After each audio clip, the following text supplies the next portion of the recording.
ನಿಯಮಗಳು ನಿಮಗೆ ಗೊತ್ತಿಲ್ಲದೆ ಇದ್ದರೆ ಆಟದಲ್ಲಿ ನೀವು ಗೆಲ್ಲುವ ಸಾಧ್ಯತೆ ಎಷ್ಟು? 0 ಅಲ್ವಾ? ಹಾಗೆ ಯಾಕೆ ಹಣ ಇಲ್ಲ ಅಂತ ಜನ ಸದಾ ಗೊಣಗಾಟದಲ್ಲಿ ಕಳೀತಾರೆ ಅಂದರೆ ಅವ್ರಿಗೆ ಆ ನಿಯಮಗಳೇ ಗೊತ್ತಿಲ್ಲ. ಹಣಕಾಸಿನ ಕುರಿತಾದ ಪುಸ್ತಕ ಇದು. 8 ಹಣಕಾಸು ನಿಯಮಗಳು, ಸಂಪತ್ತು ವೃದ್ಧಿಗೆ ಸರಳ ನಿಯಮಗಳು. ಬಟ್ ಒಂದು ಡಿಫಾಲ್ಟ್ ನಿಯಮ ಅಂತ ಇದೆ. ಓಕೆ, 6ನೇ ಅಧ್ಯಾಯ. ಕೆಲವೊಂದನ್ನ ಹೆಚ್ಚಿಗೆ ಯೋಚನೆ ಮಾಡಂಗಿಲ್ಲ. We should work like a robot. ಮಾಡಬೇಕು ಅಂದರೆ ಮಾಡಬೇಕು. ನೀವು ಕಾರಣ ಹೇಳ್ತಾ ಹೋದರೆ ಗೌರೀಶ್ ಅವರೇ, 1000 ಕಾರಣ. ಆರಂಭಿಕ ದಿನಗಳಲ್ಲಿ 90-10 ಮಾಡ್ತಾ ಇದ್ದೆ. ಅಂದರೆ 90 ರೂಪಾಯಿ ಉಳಿಸ್ತಾ ಇದ್ದೆ, 10 ರೂಪಾಯಲ್ಲಿ ಬದುಕ್ತಾ ಇದ್ದೆ. ನಾನು have to live like this. ನಿಮ್ಮ ಒಂದು ಜೀವನ ಹೇಗಿರಬೇಕು ಅನ್ನೋ ಪರಿಕಲ್ಪನೆ ನಿಮ್ಗೆ ಇಲ್ಲಿ ಸರಿಯಾಗಿದ್ದರೆ ನೀವು ಯು ಕ್ಯಾನ್ ಪ್ಲಾನ್ ಇಟ್. ಅದು ತುಂಬ ಜನ ಡಿಫಿಕಲ್ಟ್ ಅನ್ಸುವಂಥದ್ದು ಯಾವುದು ಅಂದರೆ ಸರಳ ಜೀವನ ನಿಯಮ. ಒಂದು ರಿಸೆಪ್ಷನ್ ಆರೋ ಮಾಡಬೇಕು, ಆಯಿತು ಕಣಯ್ಯ ನಿನ್ನ ಮದುವೆ ಲೋ ಪ್ರೊಫೈಲಲ್ಲೇ ಆಗು, ಅಟ್ಲೀಸ್ಟ್ ಇಲ್ಲೆಲ್ಲರೂ ಕರೆದು ಒಂದು 150 ಜನ ಕರೆದು. ನಾನು ಹೇಳಿದೆ ಅದು ನನ್ನ ಮದುವೆ, ನನಗೆ ಹೀಗೆ ಆಗಬೇಕು ಅಂದಾಗೆ ಗೌರೀಶ್ ಅವರೇ ನನ್ನ ಹತ್ರ ಒಂದೇ ಒಂದು ಫೋಟೋ ಇಲ್ಲ. ನನ್ನ ಮದುವೆ ಅದು ಬೇಕು ಅಂದ್ರೂ ಒಂದು ಫೋಟೋ ಇಲ್ಲ.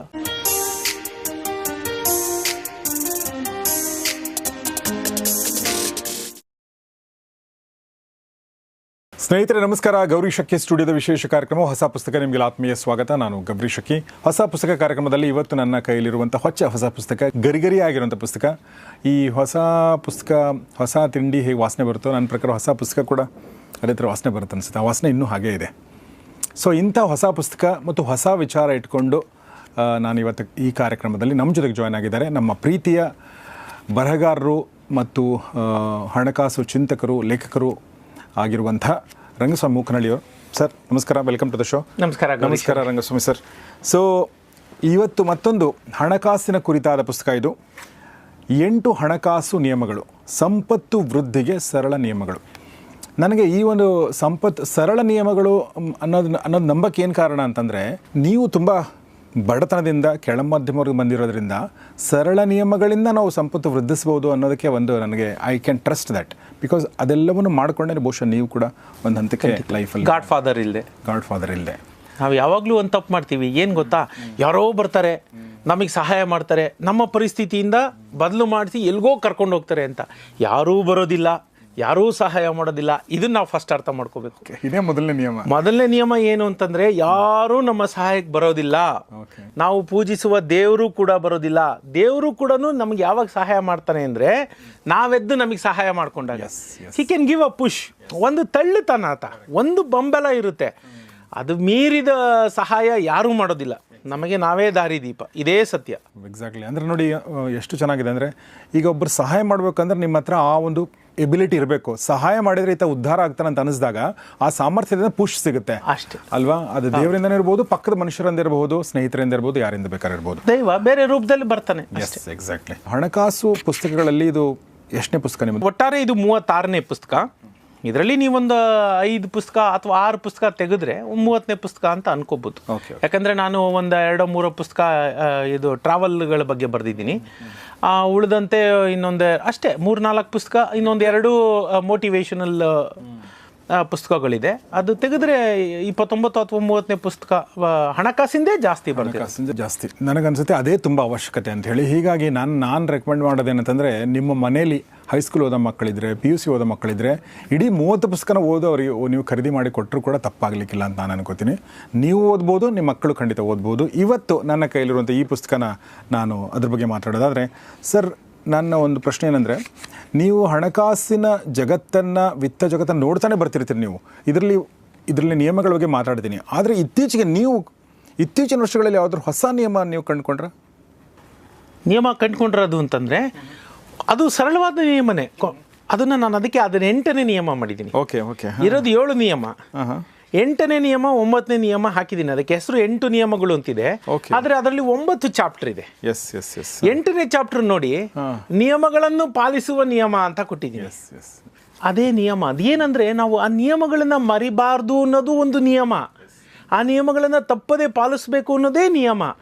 ನಿಯಮಗಳನ್ನು ತಿಳ್ಕೊಂಡ್ರೆ ಸಾಲದು, ಓದಿದ್ರೆ ಸಾಲದು, ಅದನ್ನು ಬದುಕಿನಲ್ಲಿ ಅಳವಡಿಸ್ಕೊಳ್ಬೇಕು ಅನ್ನೋದೇ ನಿಯಮ. ಆ ನಿಯಮನ ಯಾಕಂದರೆ ಜನ ಎಲ್ಲ ಓದ್ತಾರೆ, ಏನು ಗೊತ್ತಾ, ಕತೆ ಬುಕ್ತಾರ, ಸುಮ್ಮನೆ ಪ್ರಯೋಜನ ಇಲ್ಲ. ಓದಬೇಡಿ, ಹಾಗೆ ಅದರಿಂದ ಪ್ರಯೋಜನ ಇಲ್ಲ. ತಗೊಂಡು ಅದನ್ನು ನೀವು ಅಡಾಪ್ಟ್ ಮಾಡ್ಕೋಬೇಕು. ಜೀವನಕ್ಕೆ ಅಡಾಪ್ಟ್ ಮಾಡಿಕೊಂಡಾಗ ಮಾತ್ರ ಬದಲಾವಣೆ ಸಾಧ್ಯ. ನಿಯಮಗಳನ್ನು ಪಾಲಿಸುವ ನಿಯಮ. ಈ ನಿಯಮಗಳನ್ನು ಪಾಲಿಸೋ ನಿಯಮ ಇದೆ. ಈ ಎಲ್ಲ ನಿಯಮಗಳನ್ನು ಹೋಗ್ಬೇಕಾದ್ರೆ ಅದಕ್ಕೊಂದು ದಾರಿ ಬೇಕಲ್ಲ. ನಿಯಮ ಇದು ಅಂತೀವಿ, ಅದನ್ನು ಹೇಗೆ ಅದಕ್ಕೊಂದು ಪರಿಕ್ರಮಿಸಬೇಕಾದಂಥ ಒಂದು ದಾರಿ ಇದೆಯಲ್ಲ, ಆ ದಾರಿ 9ನೇ ಅಧ್ಯಾಯದಲ್ಲಿ ಅದನ್ನು ನಾನು ಕಟ್ಕೊಡ್ತಾ ಹೋಗ್ತೀನಿ. ಸೊ ಅದೆಲ್ಲಕ್ಕಿಂತ ಮುಖ್ಯ ನಿಯಮ ಅಂದರೆ ನನಗೆ ಅದೇ ಅನಿಸುತ್ತೆ. ಏನಂದರೆ ನಿಯಮಗಳನ್ನ ತಿಳ್ಕೊತೀವಿ, ಆದರೆ ಪಾಲಿಸಬೇಕು ಅನ್ನೋ ನಿಯಮನ ಬಿಟ್ಬಿಡ್ತೀವಿ. ಅದನ್ನು ಬರೆದಿದ್ದಾರೆ. ಅದಕ್ಕಿಂತ ಮುಂಚಿನ ನಿಯಮಗಳನ್ನ ಸುಮ್ಮನೆ ನಾನು ಕಣ್ಣಾಡಿಸೋದಾದರೆ ಬಜೆಟ್ ನಿಯಮ, ಕೊಳ್ಳುವಿಕೆಯ ನಿಯಮ, ಹಣ ದುಪ್ಪಟ್ಟು ನಿಯಮ, ನಿವೃತ್ತಿ ನಿಯಮ, ಆಪತ್ಕಾಲದ ನಿಯಮ, ಡಿಫಾಲ್ಟ್ ನಿಯಮ, ಸರಳ ಜೀವನ ನಿಯಮ, ಇದಾದ ನಂತರ ನಿಯಮಗಳನ್ನ ಪಾಲಿಸುವ ನಿಯಮ ಮತ್ತು ಸರಿ ದಾರಿಯಲ್ಲಿ ಹೋಗುವಂಥ ನಿಯಮ. ಅಂದರೆ 7 ನಿಯಮಗಳನ್ನ ನಮ್ಮ ರಂಗಸ್ವಾಮಿಯವರು ಈ ಪುಸ್ತಕದಲ್ಲಿ ಹೇಳಿದ್ದಾರೆ. ಸರ್, ಈ ಪುಸ್ತಕ ಹಾಗೆ ಬರೀಬೇಕಂತ ಸ್ಫೂರ್ತಿ ಬಂದದ್ದು? ಸ್ಫೂರ್ತಿ ಏನು ಗೊತ್ತಾ, ಸ್ಫೂರ್ತಿ ಏನಿಲ್ಲ. ನೀವು ಸುತ್ತಮುತ್ತ ನೋಡಿ, ನಾನು ನನ್ನ ಬಗ್ಗೆ ಅಂತ ಹೇಳ್ತಿಲ್ಲ, ನಿಮ್ಮ ಬಗ್ಗೆನೇ ಆಯಿತು. ನಿಮ್ಮ ಸುತ್ತಮುತ್ತ ಇರೋ 10 ಜನನ ನೋಡಿ, ಅತ್ಯಂತ ಸಾಮಾನ್ಯವಾಗಿ ಕೇಳಿಬರುವಂಥ ಪದ ಯಾವುದು ಅವ್ರ ಬಾಯಿಂದ? ಟೈಮ್ ಇಲ್ಲ, ದುಡ್ಡಿಲ್ಲ. ಅಥವಾ ದುಡ್ಡಿಲ್ಲ, ಟೈಮ್ ಇಲ್ಲ. ಇವೆರಡರಲ್ಲಿ ಒಂದು ಜಗತ್ತಿನ 95% ಅಥವಾ ಅದಕ್ಕಿಂತ ಹೆಚ್ಚಿನ ಪ್ರತಿಶತದ ಜನ ಸದಾ ಆಡುವ ಮಾತು ಏನು ಹೇಳ್ತಾರೆ? ಯಾವಾಗಲೂ ದುಡ್ಡಿಲ್ಲ. ಸರಳ ಸತ್ಯ ಏನು ಗೊತ್ತಾ? ದುಡ್ಡಿಲ್ಲದೆ ಸತ್ತಿರೋರ್ಗಿಂತ, ದುಡ್ಡಿಲ್ಲದೆ ಸೋತಿರೋರ್ಗಿಂತ, ದುಡ್ಡಿನ ನಿರ್ವಹಣೆ ಸರಿಯಾಗಿ ಮಾಡದೆ ಸತ್ತಿರುವವರ ಸಂಖ್ಯೆ, ಸೋತಿರುವವರ ಸಂಖ್ಯೆ ಅಸಂಖ್ಯ. ಇದು ಸತ್ಯ. ಪ್ರೇರಣೆ ಅದೇ. ಅಯ್ಯೋ, ಇಷ್ಟು ಸರಳವಾಗಿದೆಯಲ್ಲಪ್ಪ, ಯಾಕೆ ಇವ್ರು ಕಾಂಪ್ಲಿಕೇಟ್ ಮಾಡ್ಕೋತಾರೆ? ದುಡ್ಡಿಲ್ಲ ಅನ್ನೋ ಕೊರಗು, ದುಡ್ಡಿಲ್ಲ ಅನ್ನೋ ಒಂದು ಗೊಣಗಾಟ ಸದಾ ಕೇಳ್ತಾನೆ ಇರ್ತೀವಿ. ಅಟ್ಲೀಸ್ಟ್ ನಾನಂತೂ ನನ್ನ ಚಿಕ್ಕ ಹುಡುಗನಾಗ್ಲಿದ್ದಾಗ ನನ್ನ ಅಪ್ಪ ಅಮ್ಮನ ಬಾಯಿಂದನೂ ಕೇಳ್ಕೊಂಬಂದಿರೋದೆ. ನಾನೇನೋ ಪಾಪ ಕೇವಲ ನೋಡುಗರಿಗೋ ಅಥವಾ ನನ್ನ ಓದುಗರಿಗೋ ಹೇಳ್ತಿರೋ ಮಾತಲ್ಲ, ಇದು ನಾನು ಕೇಳ್ಕೊಂಬಂದದ್ದು ಚಿಕ್ಕಂದಿಂದ. ಸದಾ ಇದೇ ಮಾತುಗಳು ಕೇಳಿದ್ವಿ. ಯಾಕೆ ಆ ಥರ ಆಗುತ್ತೆ? ಯಾಕೆ ಅಂದರೆ ನಮ್ಮಲ್ಲಿ ಆದ್ಯತೆಯ ಕೊರತೆ ಇರುತ್ತೆ. ಪ್ರಿಯಾರಿಟೈಸ್ ಮಾಡಬೇಕು, ಯಾವುದು ಸರಿ, ಯಾವುದು ತಪ್ಪು, ಯಾವುದು ಮೊದಲಿಗೆ ಮಾಡಬೇಕು. ನಿಮ್ಗೆ ಮಗಂದು ಸ್ಕೂಲ್ ಫೀಸ್ ಬರುತ್ತೆ ಅಂತ ಗೊತ್ತಿಲ್ವಾ? ಮೇ ಜೂನಲ್ಲಿ ಟ್ರಿಪ್ಗೆ ಹೋಗ್ಬಿಡ್ತೀರಾ. ಆಮೇಲೆ ಇಲ್ಲ ಅಂತೆಲ್ಲೋ ಸಾಲ ಮಾಡ್ತಾರೆ. ಮಗು ಫೀಸು ಅರ್ಧ ಕಟ್ಟಿರೋಣ, ಇದು ಮಾಡೋಣ, ಕ್ರೆಡಿಟ್ ಕಾರ್ಡಲ್ಲಿ ಕೊಡೋಣ. ಆದ್ಯತೆ, ಪ್ರಿಯಾರಿಟಿ ಕೊಡಿ. ಯಾವ ಖರ್ಚು ಮೊದಲು, ಯಾವ ಖರ್ಚು ನಂತರ, ಇದ್ರ ತಿಳುವಳಿಕೆನೇ ಇಲ್ಲ ಜನಕ್ಕೆ. ಅವ್ರಿಗೇನು ಗೊತ್ತಾ, ಇವಾಗ ಇದನ್ನಿಸ್ತು ತಕ್ಷಣ ಮಾಡಿಬಿಡ್ಬೇಕು ಅಂತ ಹೋಗ್ತಾರೆ. ಅದಲ್ಲ ಬದುಕು ಅಂದರೆ. ಅದಕ್ಕೊಂದು ನಿಯಮ ಇದೆ. ನಾನು ಸದಾ ಹೇಳ್ತಿರ್ತೀನಿ, ಬದುಕು ಬೇರೆ ಅಲ್ಲ, ನಾವು ಆಡೋ ಆಟಗಳು ಬೇರೆ ಅಲ್ಲ. ಬದುಕು ಬೇರೆ ಅಲ್ಲ, ಬಿಸ್ನೆಸ್ ಬೇರೆ ಅಲ್ಲ. ಜನ ಎಲ್ಲ ಏನು ಹೇಳ್ತಾರೆ ಗೊತ್ತಾ? ಬಿಸ್ನೆಸ್ ಅಂದರೆ ಬೇರೆ, ಬದುಕಂದರೆ ಬೇರೆ, ಆಟ ಅಂದರೆ ಬೇರೆ, ಇದೊಂದರೆ ಏನು? ಅದೇನು ಸ್ವಿಚ್ಚಾ? ನೀವು ಒಂದ್ಸರಿ ಸ್ವಿಚ್ ಆಫ್ ಮಾಡಿದ ತಕ್ಷಣ ಲೈಟ್ ಆಫ್ ಆಗೋಯ್ತು, ಸ್ವಿಚ್ ಆನ್ ಮಾಡಿದ ತಕ್ಷಣ ಲೈಟ್ ಹತ್ಕೊಂಡ್ಬಿಡ್ತು ಅನ್ನೋದಕ್ಕೆ. You cannot differentiate. ನಿಮ್ಮ ವೃತ್ತಿ ಬದುಕು, ನಿಮ್ಮ ವೈಯಕ್ತಿಕ ಬದುಕು ಎರಡೂ ಒಂದೇ. ಜನ ಹೇಳ್ತಾರೆ ಸಪ್ರೇಟ್ ಮಾಡಿಬಿಡ್ಬೇಕು, ಅದನ್ನು ಹಂಗೆ ಇಟ್ಕೋಬೇಕು, ಇದನ್ನ ಹಿಂಗೆ ಇಟ್ಕೋಬೇಕು. ನಾನು ಹೇಳ್ತೀನಿ ಎರಡೂ ಒಂದೇ. ಏನು ಸಪ್ರೇಟು? ಹೇಗೆ ಸಪ್ರೇಟು? ಜನ ಹೇಳ್ತಾರೆ ಅದನ್ನು ಮನೇಲೇ ಬಿಟ್ಟು ಅಲ್ಲೇ ಬಿಟ್ಟು ಹೋಗ್ಬಿಡ್ಬೇಕು, ಆಫೀಸಲ್ಲೇ ಬಿಟ್ಟು ಹೋಗ್ಬೇಕು, ಅದನ್ನು ಇಲ್ಲಿಗೆ ತಗೊಂಡು ಹೋಗ್ಬಾರ್ದು ಅಂತ. ನೀವು ರೋಬೋಟ್ ಅಲ್ಲ, ಸ್ವಿಚ್ ಆಫ್ ಮಾಡಿದ ತಕ್ಷಣ ಹೋಗೋಕ್ಕೆ. ಅದನ್ನು ತಗೊಂಡೇ ಹೋಗ್ತೀರಿ. ತಗೊಂಡೋಗಿ ಅದಕ್ಕೊಂದು ತಾತ್ವಿಕವಾಗಿ ತಾರ್ಕಿಕ ಅಂತ್ಯನ ಕೊಡೋಕ್ಕೆ ಯೋಚನೆ ಮಾಡಿ. ಸಮಸ್ಯೆಗಳಿದ್ರೆ ಆಗ ಬದುಕು ಸುಂದರ ಆಗುತ್ತೆ. ನಿಯಮಗಳಿರ್ತವೆ. ನಾನು ಹೇಳಿದೆ ಆಟ ಬೇರೆ ಅಲ್ಲ, ಬಿಸ್ನೆಸ್ ಬೇರೆ ಅಲ್ಲ. ಬಿಸ್ನೆಸ್ ಒಂದು ಫಾರ್ಮುಲಾ ಇರುತ್ತೆ. ನಾನು ಕ್ರೆಡಿಟ್ ಕೊಡಲ್ಲ, ಅದು ಒಂದು ನಿಯಮ. ಬಿಸ್ನೆಸ್ಸಲ್ಲಿ ಕ್ರೆಡಿಟ್ ಕೊಡ್ತೀನಿ, ಆದರೆ 30 ದಿನದ ನಂತರ 1 ದಿನನೂ ಎಕ್ಸ್ಟ್ರಾ ಕೊಡಲ್ಲ. 30 ದಿನದ ನಂತರ ಆದರೆ ಐ ಸ್ಟಾರ್ಟ್ ಇಂಪೋಸಿಂಗ್ ಸಮ್ ಬಡ್ಡಿ, ಅದು ಇನ್ನೊಂದು ನಿಯಮ. ಅರ್ಥ ಆಯ್ತಾ? ನಾನು ಸಾಲ ಕೊಡೋದಿಲ್ಲ ಅಥವಾ ನಾನು ಸಾಲ ಕೇಳಲ್ಲ, ನಾನು ಕ್ಯಾಶ್ ಕೊಟ್ಟೇ ಖರೀದಿ ಮಾಡ್ತೀನಿ. ಬಿಸ್ನೆಸ್ ಒಂದು ನಿಯಮ. ಹಾಗೆ ಬದುಕಿಗೂ ಒಂದು ನಿಯಮಗಳಿದೆ. ಆಟ, ಚೆಸ್ ತಗೊಳ್ಳಿ, ಕ್ರಿಕೆಟ್ ತಗೊಳ್ಳಿ, 6 ಬಾಲ್ ಹಾಕಿದ್ರೆ 1 ಓವರು, ವೈಡು, ನೋ ಬಾಲು, ಏನೋ ಹಾಗೆ LBW, ಹಿಟ್ ವಿಕೆಟು, 108 ನಿಯಮಗಳಿದೆ. ನೋಡಿದ್ರೆ 4 ಎಲ್ಲ ಚೆಂಡು ನೆಲದ ಮೇಲೆ ಹೋಗದೆ ಒಂದೇ ಸರಿ ಬೌಂಡ್ರಿಯಿಂದ ಆಚೆ ಬಿದ್ದರೆ 6. ಹಾಗೆ ಇದಕ್ಕೂ ನಿಯಮಗಳಿದೆ. ಹಣಕಾಸಲ್ಲೂ ನಿಯಮಗಳಿದೆ. ನಿಯಮಗಳು ನಿಮಗೆ ಗೊತ್ತಿಲ್ಲದೆ ಇದ್ದರೆ ಆಟದಲ್ಲಿ ನೀವು ಗೆಲ್ಲುವ ಸಾಧ್ಯತೆ ಎಷ್ಟು? 0 ಅಲ್ವಾ? ಹಾಗೆ ಯಾಕೆ ಹಣ ಇಲ್ಲ ಅಂತ ಜನ ಸದಾ ಗೊಣಗಾಟದಲ್ಲಿ ಬದುಕು ಕಳೀತಾರೆ ಅಂದರೆ ಅವ್ರಿಗೆ ಆ ನಿಯಮಗಳೇ ಗೊತ್ತಿಲ್ಲ, ಸರಳವಾದ ನಿಯಮಗಳು ಗೊತ್ತಿಲ್ಲ. ಸೊ ಇದೇ ಸ್ಫೂರ್ತಿ, ಇದೇ ಕಾರಣ ಆ ಪುಸ್ತಕ ಬರೆಯೋದಕ್ಕೆ. ವಂಡರ್ಫುಲ್. ನಾನು ಇತ್ತೀಚೆಗೆ ನಿಮ್ಮ ಒಂದು ಇದನ್ನು ಓದ್ತಾ ಇದ್ದೆ, ಫೇಸ್ಬುಕ್ ಸ್ಟೇಟಸ್ ಓದ್ತಾ ಇದ್ದೆ. ಅದು ನನಗೆ ನಿಮ್ಮ ಕೆಲವೊಂದು ವಿಚಾರಗಳು ಹಾಗೆ ತಲೆಯಲ್ಲಿ ಉಳಿತಾವೆ. ನೀವು ಒಂದು ಬರೆದಿದ್ದೀರ ಅದರಲ್ಲಿ, ಬಹುಶಃ ಅದು ಬೇರೆ ಪುಸ್ತಕದಲ್ಲಿ ಬಂದಿದೆಯೇನೋ ಗೊತ್ತಿಲ್ಲ, ಅಥವಾ ಬೇರೆ ಪತ್ರಿಕೆಯಲ್ಲಿ ಬಂದಿರಬೇಕು. ಒಂದು ಸಂದರ್ಶನಕ್ಕೆ ಹೋಗ್ತಾರೆ ರಂಗಸ್ವಾಮಿ ಸರ್, ತುಂಬ ವರ್ಷಗಳ ಹಿಂದೆ ಅನಿಸುತ್ತೆ. ಸಂದರ್ಶನಕ್ಕೆ ಹೋಗಬಾರ್ದು ಅಂತ ಇರುತ್ತೆ ಅವ್ರಿಗೆ, ಯಾಕಂದರೆ ಆ ಒಂದು ದೇಶಕ್ಕೆ ಹೋಗೋ ಇಷ್ಟ ಇರಲ್ಲ ಅವ್ರಿಗೆ, ದೇಶ ಬಿಟ್ಟು ಹೋಗೋದು ಇಷ್ಟ ಇರಲ್ಲ. ಆದರೂ ಅಲ್ಲಿ ಒಬ್ಬರು ಹೇಳ್ತಾರೆ, ಒಬ್ಬರು ಹೆಣ್ಮಗಳು ರಿಸೆಪ್ಷನಿಸ್ಟ್ ಯಾರೋ, ಒಂದ್ಸಲ ಬನ್ನಿ ಸುಮ್ಮನೆ ಸಂದರ್ಶನ ಅಟೆಂಡ್ ಮಾಡಿ ಅನುಭವ ಪಡ್ಕೊಳ್ಳಿ ಅಂತ ಹೇಳ್ತಾರೆ. ಇವರು 10 ಗಂಟೆ ಸಂದರ್ಶನ ಇರುತ್ತೆ, ಕರೆಕ್ಟಾಗಿ 9:30 ಹೋಗ್ತಾರೆ. 9:30 ಹೋದಾಗ ಯಾರೂ ಬಂದಿರಲ್ಲ ಅಲ್ಲಿ ಅವರು MD ಬರ್ತಾರೆ. ಅವ್ರು MD ಅಲ್ಲ, ಯಾರೋ ಒಬ್ರು ವ್ಯಕ್ತಿ ಬರ್ತಾರೆ, MDನೇ, ಬಟ್ ಇವ್ರಿಗೆ ಗೊತ್ತಿಲ್ಲ, ನನಗೆ ಗೊತ್ತಿಲ್ಲ. ಅವರು ಬಂದು ಕೇಳಿದ್ರೆ ಯಾರು ನೀವು ಅಂತ ಹೇಳಿ, ನಾನು ಹಿಂಗೆ ಸಂದರ್ಶನಕ್ಕೆ ಬಂದಿದ್ದೀನಿ ಅಂದಾಗ, 10 ಗಂಟೆಗಲ್ವಾ? ಇಲ್ಲ, ನಾನು 9:30 ಬಂದಿದ್ದೀನಿ. ಯಾಕೆ ಅಂದಾಗ, ನಾನು ಯಾವುದೇ ಇಂಪಾರ್ಟೆಂಟ್ ಕೆಲಸಗಳಿದ್ರು ಕೂಡ ನಾನು ಅರ್ಧ ಗಂಟೆ ಮುಂಚೆ ಬರ್ತೀನಿ ಅಂದ ತಕ್ಷಣ ಅವ್ರು ಬನ್ನಿ ಒಳಗಡೆ ಅಂತ ಹೇಳಿ ಅವಾಗಿಂದ ಜಾಬ್ ಕೊಡ್ತಾರೆ ಇವ್ರಿಗೆ. ಇಂಟರ್ವ್ಯೂನೇ ಆಗಲ್ಲ. ಇದು ನನಗೆ ಯಾಕೆ ನಾನು ಹೇಳ್ತಾ ಇದ್ದೇನೆ ಅಂದರೆ, 2ನೇ ನಿಯಮ, ಸಮಯ ಇಲ್ಲೋ ಅನ್ನೋ ಗುಣಗಾಟ ಇದೆಯಲ್ಲ, ಅದಕ್ಕೆ ಒಂದು ಪರಿಹಾರನ ಅವರು ತುಂಬ ವರ್ಷಗಳ ಮುಂಚೆನೇ ಕಂಡುಕೊಂಡಿದ್ದಾರೆ. ಈಗ ಈ ಕುರಿತಾಗಿ ಈ ಸಮಯದ ಪರಿಪಾಲನೆ ಇದೆಯಲ್ಲ, ಇದು ಎಲ್ಲಿಂದ ಶುರು ಆಯಿತು ರಂಗಸ್ವಾಮಿ ಸರ್ ನಿಮಗೆ? ನನಗೆ ಗೊತ್ತಿಲ್ಲ, ಅದು ಇನ್ಬಿಲ್ಟ್ ಅನಿಸುತ್ತೆ. ಬಹುಶಃ ನನಗನ್ಸೋದು, ನನ್ನ ಅಪ್ಪನೂ ಹಾಗೆ ಇದ್ದಂಥ ವ್ಯಕ್ತಿ. ಅಕ್ಕಪಕ್ಕದ ಮನೆಯಲ್ಲೆಲ್ಲ ಹೇಳೋರು, ನಮ್ಮಪ್ಪ ಹೊರಟರು ಅಂದರೆ, ನಾವು ಗಡಿಯಾರ ನೋಡೋ ಅವಶ್ಯಕತೆ ಇಲ್ಲ, ಇವಾಗ ಬೆಳಿಗ್ಗೆ 8 ಗಂಟೆ ಅಂತ. ಇಲ್ಲ, ಕೆಲಸಕ್ಕೆ ಹೋಗ್ತಿದ್ರು. ಪಾಪ ಜೀವನ ಪೂರ್ತಿ ಕಮರ್ಷಿಯಲ್ ಸಕ್ಸಸ್ ಕಾಣದೆ ಹೋಗ್ಬಿಟ್ರು ನನ್ನಪ್ಪ. ಜೀವನ ಪೂರ್ತಿ ಬದುಕಿಗಾಗಿ ಹೋರಾಟ ಮಾಡಿಕೊಂಡು ಪ್ರೈವೇಟಲ್ಲಿ ಕೆಲಸ ಮಾಡ್ತಿದ್ದಂಥವ್ರು.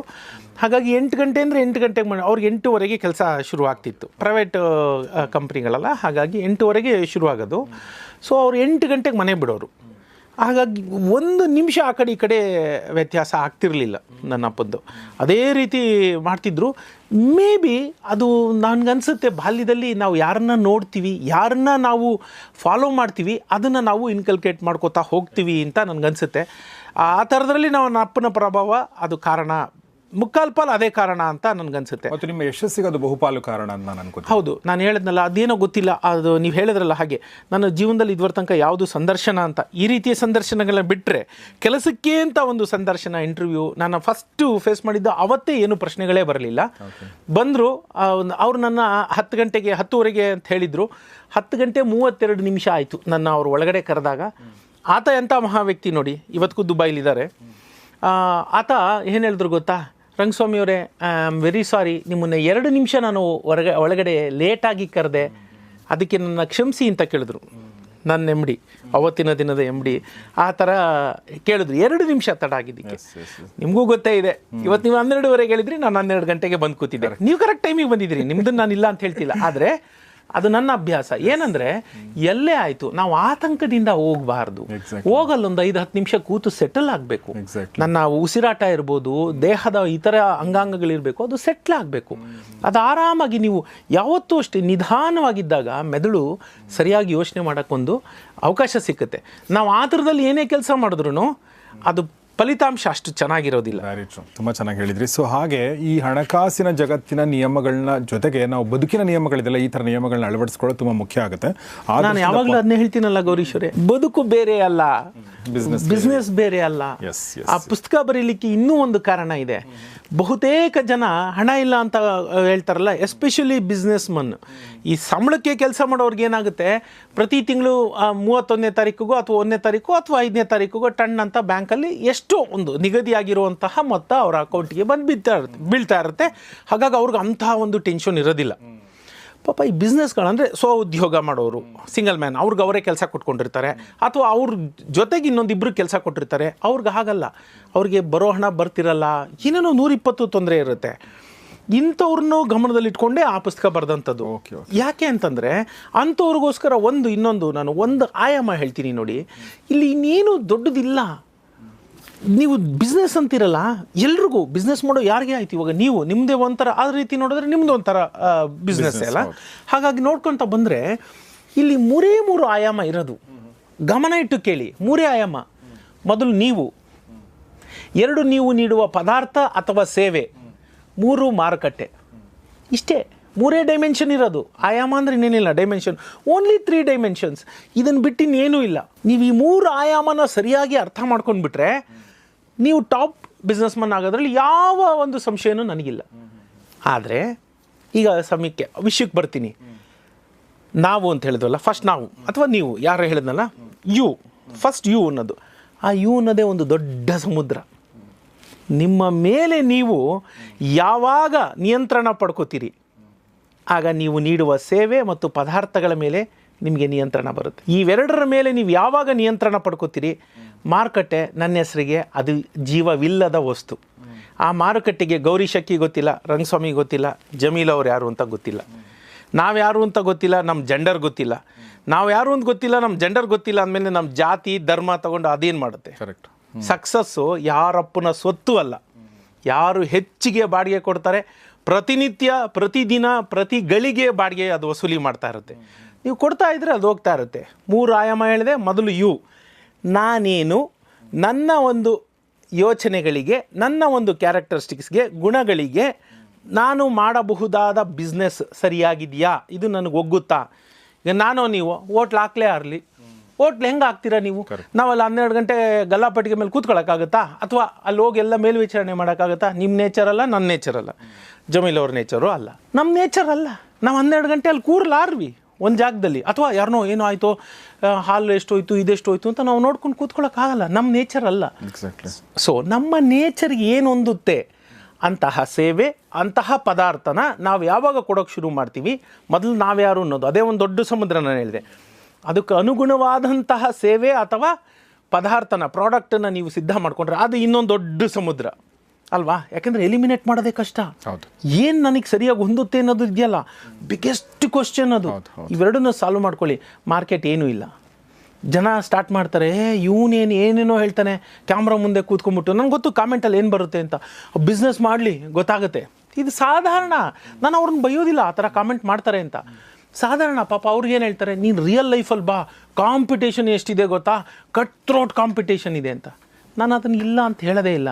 ನೀವು ನಿಮ್ಮ ಪದಾರ್ಥ ಸರಿಯಾಗಿದ್ದಾಗ you can demand whatever you want from the market. ಮಾರ್ಕೆಟಿಗೆ ಬೇರೆ ದಾರಿ ಇಲ್ಲ. ನೀವು ಹೇಳುವ ಬೆಲೆಯನ್ನು ಕೊಟ್ಟು ಅದು ಕೊಂಡ್ಕೊಳ್ಳುತ್ತೆ. ಪ್ರಯತ್ನ ಮಾಡಿ ನೋಡಿ. ನೀವು ಸರಿ ಇರೋದಿಲ್ಲ, ನೀವು ನೀಡುವ ಪದಾರ್ಥ ಮತ್ತು ಸೇವೆ ಸರಿ ಇರೋದಿಲ್ಲ. ಎರಡು ಸರಿ ಇಲ್ದಾಗ ಮಾರ್ಕೆಟ್ ಹೆಂಗೆ ನಿಮ್ಮನ್ನು ಅಕ್ಸೆಪ್ಟ್ ಮಾಡುತ್ತೆ? ಆಗೇನಾಗುತ್ತೆ, ಮಾರ್ಕೆಟ್ ಡಿಸ್ಕೌಂಟ್ ಕೇಳುತ್ತೆ. ನೀವೇನು ಮಾಡ್ತೀರಾ? ಡಿಸ್ಕೌಂಟ್ ಕೊಡೋಕ್ಕೆ ಶುರು ಮಾಡ್ತೀರಾ. ನೀವು ಜೀವನದಲ್ಲೇ ಮೇಲೆ ಬರೋದಿಲ್ಲ. ನಿಮ್ಮ ಪದಾರ್ಥನ ನೀವು, ನಿಮ್ಮ ಪ್ರಾಡಕ್ಟ್ ಅಥವಾ ಸೇವೆ ನೀವು ಯಾವಾಗ ಅದು ಪ್ರೀಮಿಯಮಲ್ಲಿ ಮಾರಕ್ಕೆ ಶುರು ಮಾಡಿ, ನೀವು ಅದನ್ನು ಗೌರವನ ನೀವು ಭಯಪಡಿಸಿ ಅಥವಾ ಹಣ ಕೊಟ್ಟು ಪಡ್ಕೊಳ್ಳೋ ಅಂಥದ್ದಲ್ಲ. It's organic growth. ಒಬ್ಬ ವ್ಯಕ್ತಿನ ಸುಮ್ಮನೆ ಜನ ಗೌರವಿಸೋದಿಲ್ಲ. ಅಥವಾ ಒಂದು ಸಂಸ್ಥೆ ಸುಮ್ಮನೆ ಈಗ ಎಲ್ಲ ಜಪಾನಿ ಸಂಸ್ಥೆಗಳ ಥರ ಒಳ್ಳೆಯ ಹೆಸರು ಪಡ್ಕೊಳ್ಳೋದಿಲ್ಲ. ಎಷ್ಟು ಸಂಸ್ಥೆಗಳು ಇದೆ ಅಲ್ವಾ? ಎಲ್ಲ ಸಂಸ್ಥೆಗಳು ಅಷ್ಟೇ ಒಳ್ಳೆಯದು. ಯಾತಕ್ಕೆ? ಅದು ಆರ್ಗ್ಯಾನಿಕ್ ಗ್ರೋತು. ಮನುಷ್ಯನಲ್ಲಿ ತಾನಾಗಿ ಉತ್ಪನ್ನವಾಗುವಂತಹ ಭಾವನೆ. ಆ ಭಾವನೆ ಬರೋದಕ್ಕೆ ನಿಮ್ಮಲ್ಲಿ ಆ ವ್ಯಕ್ತಿತ್ವ ಇರಬೇಕು. ಅಥವಾ ನೀವು ನೀಡುವ ಸೇವೆ ಅಥವಾ ಪದಾರ್ಥದಲ್ಲಿ ಎಲ್ಲದಕ್ಕಿಂತ ಮೊದಲು ಯು, ಆಮೇಲೆ ಪದಾರ್ಥ ಅಥವಾ ಸೇವೆ, ಆಮೇಲೆ ಮಾರುಕಟ್ಟೆ. Only 3 dimensions. ಈ 3 ಡೈಮೆನ್ಷನ್ಗಳನ್ನ ಇಟ್ಕೊಂಡು, ಗಮನದಲ್ಲಿ ಇಟ್ಕೊಂಡು 8 ನಿಯಮಗಳನ್ನ ನಾನಲ್ಲಿ ಹಾಕುವಂಥ ಪ್ರಯತ್ನ ಮಾಡಿದ್ದೀನಿ. Wonderful sir. ಸೊ ಈ ಪುಸ್ತಕನ ನಮಗೆ ನಮ್ಮ ರಂಗಸ್ವಾಮಿ ಸರ್ ಮತ್ತು ನಮ್ಮ ಫೇವ್ರೆಟ್ ಪಬ್ಲಿಷರ್ ಅಂತಂದರೆ ಜಮೀಲ್ ಸಾವಣ್ಣವ್ರು, ಅವ್ರು ಪಬ್ಲಿಷ್ ಮಾಡಿದ್ದಾರೆ. ಇದರ ಬೆಲೆ ಕೇವಲ 180 ರೂಪಾಯಿ ಮಾತ್ರ. ಇದರ ಲಿಂಕ್ಗಳನ್ನೆಲ್ಲ ಕೂಡ ನಾನು ಡಿಸ್ಕ್ರಿಪ್ಷನ್ ಹಾಕಿರ್ತೀನಿ, ಕಮ್ಯುನಿಟಿ ಪೇಜಲ್ಲಿ, ಕಮೆಂಟ್ ಬಾಕ್ಸಲ್ಲಿ. ದಯವಿಟ್ಟು ಹೋಗಿ ತೊಗೊಳ್ಳಿ. ನಿಮ್ಮ ಕಪಾಟಲ್ಲಿ ಇರಲೇಬೇಕಾದ ಪುಸ್ತಕ ಅಂತ ನನಗನ್ಸುತ್ತೆ. ಓದಿದ ಮೇಲೆ ನಿಮ್ಮ ಸ್ನೇಹಿತರಿಗೂ ಇದನ್ನು ಓದಕ್ಕೆ ಕೊಡಿ ಅಂತ ನಾನು ಕೇಳ್ಕೊಳ್ತೀನಿ. ಸರ್, ಇದರಲ್ಲಿ ನಾನು ಒಂದಷ್ಟು ಬಜೆಟ್ ನಿಯಮ ಅಂದ್ರೇನು, ಕೊಳ್ಳುವಿಕೆ ನಿಯಮ ಅಂದ್ರೇನು ಅಂದರೆ ಏನು ಬರೆದಿರ್ಬೋದು ಅಂದರೆ ಗೊತ್ತಾಗುತ್ತೆ. ಬಟ್ ಒಂದು ಡಿಫಾಲ್ಟ್ ನಿಯಮ ಅಂತ ಇದೆ. ಓಕೆ, 6ನೇ ಅಧ್ಯಾಯ. ಏನಿದು ಡಿಫಾಲ್ಟ್? ಏನಿಲ್ಲ, ಅದು ಎಲ್ಲ ಏನಂದರೆ ಜನ ಏನಾಗುತ್ತೆ, ಬಡ್ಜೆಟ್ ಮಾಡ್ತಾರೆ, ಪಾಲನೆ ಮಾಡೋಕ್ಕಾಗಲ್ಲ. ಏನಂದರೆ ಈಗ ನೋಡಿ, ಬಡ್ಜೆಟ್ ಅಂದರೆ ಏನು ಫಸ್ಟ್ ಅಲ್ಲಿ ಬರೋಣ. ಅದನ್ನು ತೊಗೊಂಡು ನನ್ನ 6ನೇ ಚಾಪ್ಟರ್ಗೆ ನಾನು ಅದನ್ನು ಲಿಂಕ್ ಮಾಡ್ತೀನಿ. ಏನಂದರೆ ಈಗ ಜನ ಏನು ಮಾಡ್ತಾರೆ, ನನಗೆ ಇವತ್ತು 10,000 ರೂಪಾಯಿ ಸಂಬಳ ಇದೆ. ಒಂದು ಉದಾಹರಣೆಗೆ ಹೇಳಿದೆ, ನಾನು ಏನೇನೋ ಇದಕ್ಕೆ 3,000 ರೂಪಾಯಿ ಬಾಡಿಗೆಗೆ ಹೋಯ್ತು, ಇನ್ನೊಂದು ಊಟ ತಿಂಡಿಗೆ ಹೋಯ್ತು, ಎಲ್ಲ ಹೋಯ್ತು, 1,000 ರೂಪಾಯಿ ಉಳಿದಿದೆ. 1,000 ರೂಪಾಯಿ ಉಳಿದಿದ್ದನ್ನು ನಾನು ಪ್ರತಿ ತಿಂಗಳು ಮ್ಯೂಚುವಲ್ ಫಂಡಲ್ಲಿ ಹಾಕ್ತೀನಿ. ಬಡ್ಜೆಟಲ್ಲಿ ಹಾಕಿದ್ದಾರೆ, ಎಲ್ಲ ಮಾಡಿದ್ದಾರೆ. ಆದರೆ ಏನಾಗುತ್ತೆ, ಪ್ರತಿ ತಿಂಗಳು ಅದನ್ನು ಕಟ್ಟೋದಕ್ಕೆ ಅವ್ರು ಮರೀತಾರೆ. ಏನೋ ಕಾರಣಗಳಿರುತ್ತೆ. ಆ ಡೇಟಿಗೆ ಅಂದ್ಕೊಂಡಿದ್ದು ಡೇಟ್ಗೆ ಬರಲ್ಲ, ಇನ್ನೊಂದೇನೋ ಖರ್ಚು ಬಂದುಬಿಡುತ್ತೆ. ಅವ್ರು ಹೇಳ್ತಾರೆ, ನಾನೇನೋ ಬಡ್ಜೆಟ್, ನೀವೇನೋ ಹೇಳ್ತೀರಾ ಸರ್, ನಾವು ಮಾಡಿರ್ತೀವಿ ಬಡ್ಜೆಟ್ಟು, ಬಟ್ ನಮ್ಗೆ ಗೊತ್ತಿಲ್ದಂಗೆ ಏನೋ ಒಂದು ಬಂದುಬಿಡುತ್ತೆ ಆ ತಿಂಗಳಿಗೆ. ಇದು ನಾನು ಅತ್ಯಂತ ಸಾಮಾನ್ಯವಾಗಿ ಕೇಳೋ ಪ್ರಶ್ನೆ. ಭಗವಂತನ ದಯದಿಂದ ತಿಂಗಳಲ್ಲಿ ಕನಿಷ್ಠ 50ರಿಂದ 100 ಹೊಸ ಜನರನ್ನ ನೋಡೋವಂಥ ಅವಕಾಶ ನನಗೆ ಇದೆ. ಬರ್ತಾರೆ ಪಾಪ, ಅವ್ರದ್ದೇ ಆದ 100 ಸಮಸ್ಯೆಗಳನ್ನ ಹೊತ್ಕೊಂಡು ನನ್ನ ಹತ್ರ ಬರ್ತಾರೆ. ಆ ಸಮಸ್ಯೆಗಳಲ್ಲಿ ಪ್ರಮುಖವಾಗಿ ಕೇಳಿಬರುವಂಥದ್ದು ಇದೆ. ನೀವೇನೋ ಹೇಳ್ತೀರಿ ನಾವು ಬಡ್ಜೆಟು ಮಾಡಿರ್ತೀವಿ ಆದರೆ ಅದು ಮಾಡೋಕ್ಕಾಗೋದಿಲ್ಲ ಅಂತ, ಅಂಥವ್ರಿಗೋಸ್ಕರನೇ ಆ ಒಂದು ಡಿಫಾಲ್ಟ್ ನಿಯಮ ಅಂತ ಒಂದು ಮಾಡಿರೋದು. ಏನು ಡಿಫಾಲ್ಟ್ ನಿಯಮ? ನಾವು ಒಂದನ್ನು ಅರ್ಥ ಮಾಡ್ಕೋಬೇಕು. ನಾನು ಯಾವಾಗಲೂ ಹೇಳ್ತೀನಿ, ನನ್ನ ಆದಾಯ ಎಷ್ಟಿದೆ, ನಾನು ಎಷ್ಟು ಉಳಿಕೆ ಮಾಡಬೇಕು. ಆ ಬಡ್ಜೆಟ್ ನಿಯಮದಲ್ಲಿ ನಾನು ಆಮೇಲೆ ಎಷ್ಟು ಉಳಿಕೆ ನಿಯಮಗಳು ಅಂತೆಲ್ಲ ಇರ್ತದೆ, ಅದರಲ್ಲಿ ಹಾಕಿರ್ತೀನಿ. 50-30-20 ಎಲ್ಲರೂ ಫೇಮಸ್ ಹೇಳೋದು. ಅಂದರೆ ನೀವು 50 ರೂಪಾಯಲ್ಲಿ 100 ರೂಪಾಯಿ ಆದಾಯ ಇದ್ದರೆ 50 ರೂಪಾಯಲ್ಲಿ ನಿಮ್ಮ ಎಲ್ಲ ಖರ್ಚುಗಳು, ದೈನಂದಿನ ಬದುಕು ಎಲ್ಲ ಹೋಗ್ಬಿಡಬೇಕು. ಇನ್ನು 30 ರೂಪಾಯಲ್ಲಿ ನಿಮ್ಮ ಇದೇನಿರುತ್ತೆ, ಏನು ಹೇಳ್ತಾರೆ, EMI ಇರ್ಬೋದು, ಮತ್ತೊಂದು ಏನೇ ಇರ್ಬೋದು, ಅದಿರೋದು. ಇನ್ನು 20 ರೂಪಾಯಿ you should save and invest ಅನ್ನೋ ಥರದಲ್ಲಿ 50-30-20 is a very famous formula. ಯಾರು ಕೇಳಿದ್ರು ಎಲ್ಲರೂ, ನೀವು ಹಣಕಾಸಿನ ಸ್ವಲ್ಪ ಅರಿವಿರೋರು ಇದೇ ಫಾರ್ಮುಲಾನೇ ಹೇಳ್ತಾರೆ. ನಾನಲ್ಲಿ ಹೇಳ್ತಾ ಹೋಗ್ತೀನಿ ನನ್ನ ಅನುಭವ. ನಾನು ನನ್ನ ಆರಂಭಿಕ ದಿನಗಳಲ್ಲಿ 90-10 ಮಾಡ್ತಾಯಿದ್ದೆ. ಅಂದರೆ 90 ರೂಪಾಯಿ ಉಳಿಸ್ತಾ ಇದ್ದೆ, 10 ರೂಪಾಯಲ್ಲಿ ಬದುಕ್ತಾ ಇದ್ದೆ. ಓ ಹೌದು, ಸಾಧ್ಯ ಇದೆ. ನೀವು ಮದುವೆ ಆಗೋ ತನಕ ನಿಮಗೆ ಜವಾಬ್ದಾರಿ ಬಂದಿಲ್ಲ ಅಂದರೆ, ಜವಾಬ್ದಾರಿ ಇಲ್ಲ ಅಂದರೆ, ಹೆಚ್ಚಿನ ಖರ್ಚುಗಳಿಲ್ಲದೆ ಎಷ್ಟು ಸಾಧ್ಯನೋ ಅಷ್ಟು ಉಳಿಸಿ ಅನ್ನೋದನ್ನು ನಾನು ಹೇಳ್ತೀನಿ. It's a golden era, golden period. The day you start earning till the day you get married, ಅದೊಂದು ಪೀರಿಯಡ್ ಇರುತ್ತೆ, ಒಂದು 3-4 ಇಯರ್ಸು 5 ಇಯರ್ಸು. ಜನ ಏನು ಮಾಡ್ತಾರೆ, ಆಗ ದುಂದು ವೆಚ್ಚ ಮಾಡೋಕ್ಕೆ ಶುರು ಮಾಡ್ತಾರೆ, ಮಜಾ, ಪಾರ್ಟಿ. ಹೌದು. ನೀವು ಅಲ್ಲಿ ಬ್ರೇಕ್ ಹಾಕಿಡೀರಿ. ಅದು ಏನಾಗುತ್ತೆ, ಮಲ್ಟಿಪಲ್ ಎಫೆಕ್ಟು. ಆ ಉಳಿಸದ 5 ವರ್ಷ ಮುಂದಿನ 15 ವರ್ಷದ ನಿಮ್ಮ ಬದುಕಿನ ಭದ್ರ ಬುನಾದಿಗೆ ಅದು ದಾರಿ ಮಾಡಿಕೊಡುತ್ತೆ. ಅಲ್ಲಿ ಡಿಫಾಲ್ಟ್ ನಿಯಮ ಅಂದರೆ ಏನು ಅಂದರೆ, ನಾನು ಅಷ್ಟೇ ಹೇಳೋದು, ನನಗೆ ಇಷ್ಟು ಬಂತು 20 ಅಂತ ಹೇಳ್ತಾರಲ್ಲ, ಅದನ್ನೇ ತಗೊಳ್ಳಿ. 90 ಯಾರೋ ಒಬ್ಬೊಬ್ಬರು ನಿಮಗೆ ಮೊದಲೇ ಅದ್ರ ಬಗ್ಗೆ ಜ್ಞಾನ ಇದ್ದು, ಇಲ್ಲ ನಾನು have to live like this, ನಿಮ್ಮ ಒಂದು ಜೀವನ ಹೇಗಿರಬೇಕು ಅನ್ನೋ ಪರಿಕಲ್ಪನೆ ನಿಮ್ಗೆ ಇಲ್ಲಿ ಸರಿಯಾಗಿದ್ದರೆ ನೀವು ಯು ಕ್ಯಾನ್ ಪ್ಲ್ಯಾನ್ ಇಟ್. ಇಲ್ಲ ಅಂತಂದರೆ ಫಾರ್ಮುಲಾ, ಜನರಲ್ ಫಾರ್ಮುಲಾ ಏನಿದೆ, 50-30-20 ಆಯಿತು 20. ಏನು ಮಾಡಬೇಕು? ನಾನು ಅದನ್ನೇ ಹೇಳೋದು. ಬಂದ ಮರುಗಳಿಗೆಯಲ್ಲಿ ನಾನು ಯಾವತ್ತೂ ಹೇಳ್ತೀನಿ, ನನ್ನ ಹಿಂದಿನ ಒಂದು ಇಂಟರ್ವ್ಯೂಗಳಲ್ಲಿ ಹೇಳಿದ್ದೀನಿ, ಅದಕ್ಕೆ ಅಕೌಂಟ್ ಬೇರೆ ಇರಬೇಕು. 2-3 ಅಕೌಂಟ್ ಇರಬೇಕು. ಒಂದು ಎಕ್ಸ್ಪೆಂಡಿಚರ್ ಅಕೌಂಟು, ಇನ್ನೊಂದು ನಾನು ಇನ್ವೆಸ್ಟ್ಮೆಂಟ್ಗೆ ಅಂತ ನಾನು ನಿಮ್ಗೆ ಹೇಳಿದ್ದೆ ಅಲ್ವಾ. ಆ 20 ರೂಪಾಯಿ ಬಂದ ತಕ್ಷಣವೇ ಅಲ್ಗೋಬೇಕು. ಡಿಫಾಲ್ಟ್ ನಿಯಮ ಅಂದರೆ ಅದೇ. ಫಸ್ಟು ನಿಮ್ಮ ಇನ್ಕಮ್ ಬಂತಲ್ಲ, 100 ರೂಪಾಯಿಲಿ 20 ರೂಪಾಯಿ ಬೇರೆ ಖಾತೆಗೆ ಹೊರಟೋಯ್ತು. ಉಳಿದಿರೋದಷ್ಟೇ ನಿಮ್ಮ ಬದುಕಿಗೆ. ಬೇರೆ ಏನೋ ಬಂತು, ಏನೇ ಬಂದರೂ ಅದರಲ್ಲೇ ಬದುಕಬೇಕು. 20 ಅಲ್ಲೂ ಹೋಯ್ತು. ಓಕೆ, ಅಲ್ಲಿ ಇನ್ನೊಂದು ಡಿಫಾಲ್ಟ್ ನಿಯಮ ಏನಂದರೆ, ಇವತ್ತು ನಾವು AI ಬಂದಿದೆ, ಇಂತಹ ಅದ್ಭುತವಾದ ಟೆಕ್ನಾಲಜಿ ಇದೆ, ನಾವು ಅದನ್ನು ಏನು ಉಪಯೋಗಿಸ್ಕೋತೀವ? ಅಯ್ಯೋ AI ಬಂತಂತೆ, ಕೆಲಸ ಹೋಯ್ತಂತೆ, ದಿನಾ ಬರೀ ಪೇಪರ್ಗಳಲ್ಲೂ ಅದೇ, ಎಲ್ಲ ಅದೇ, ನಾವು ಅದನ್ನೇ ಹೇಳ್ತೀವಿ. ನೀವು ಅದನ್ನು ನಿಮ್ಮ ಬದುಕಿಗೂ ಒಂದು ಅಷ್ಟು ಒಳ್ಳೆತನಕ್ಕೂ ಉಪಯೋಗಿಸ್ಕೊಳ್ಬೋದಲ್ಲ. ಇವತ್ತು ನೀವೇನಿಲ್ಲ, ನೀವು small standing instruction to the bank, ನಿಮ್ಮ ಅಕೌಂಟಿಂದ ಅದಕ್ಕೆ ಕರೆಕ್ಟಾಗಿ ಲಿಂಕ್ ಮಾಡಿ ಬಿಟ್ಟರೆ ಯಾವ್ಯಾವ ಮ್ಯೂಚುವಲ್ ಫಂಡಿಗೆ ಬೇಕು ಅಂತ, by default on given day given time 9:42 ಹೋಗಬೇಕು ಅಂತ ಹೇಳಿದ್ರೆ, ಪ್ರತಿ ತಿಂಗಳು 5ನೇ ತಾರೀಕು 9:42 ಹೋಗಬೇಕು. 3,000 ರೂಪಾಯಿ ಅಂದರೆ ನಿಮ್ಮ ಅಕೌಂಟಿಂದ ಅದು ಹೋಗ್ತಾ ಇರುತ್ತೆ. ಎಸ್, ನೋಡಿ, ನಾನು ಸುಲಭ, ಬಹಳ ಸುಲಭ. ಎಷ್ಟಂತ ಜ್ಞಾಪಕ ಇಟ್ಕೋತೀರಿ? ಡಿಫಾಲ್ಟ್ ನಿಯಮಗಳು ಅಂದರೆ ಕೆಲವೊಂದನ್ನ ಹೆಚ್ಚಿಗೆ ಯೋಚನೆ ಮಾಡಂಗಿಲ್ಲ. We should work like a robot. ಮಾಡಬೇಕು ಅಂದರೆ ಮಾಡಬೇಕು.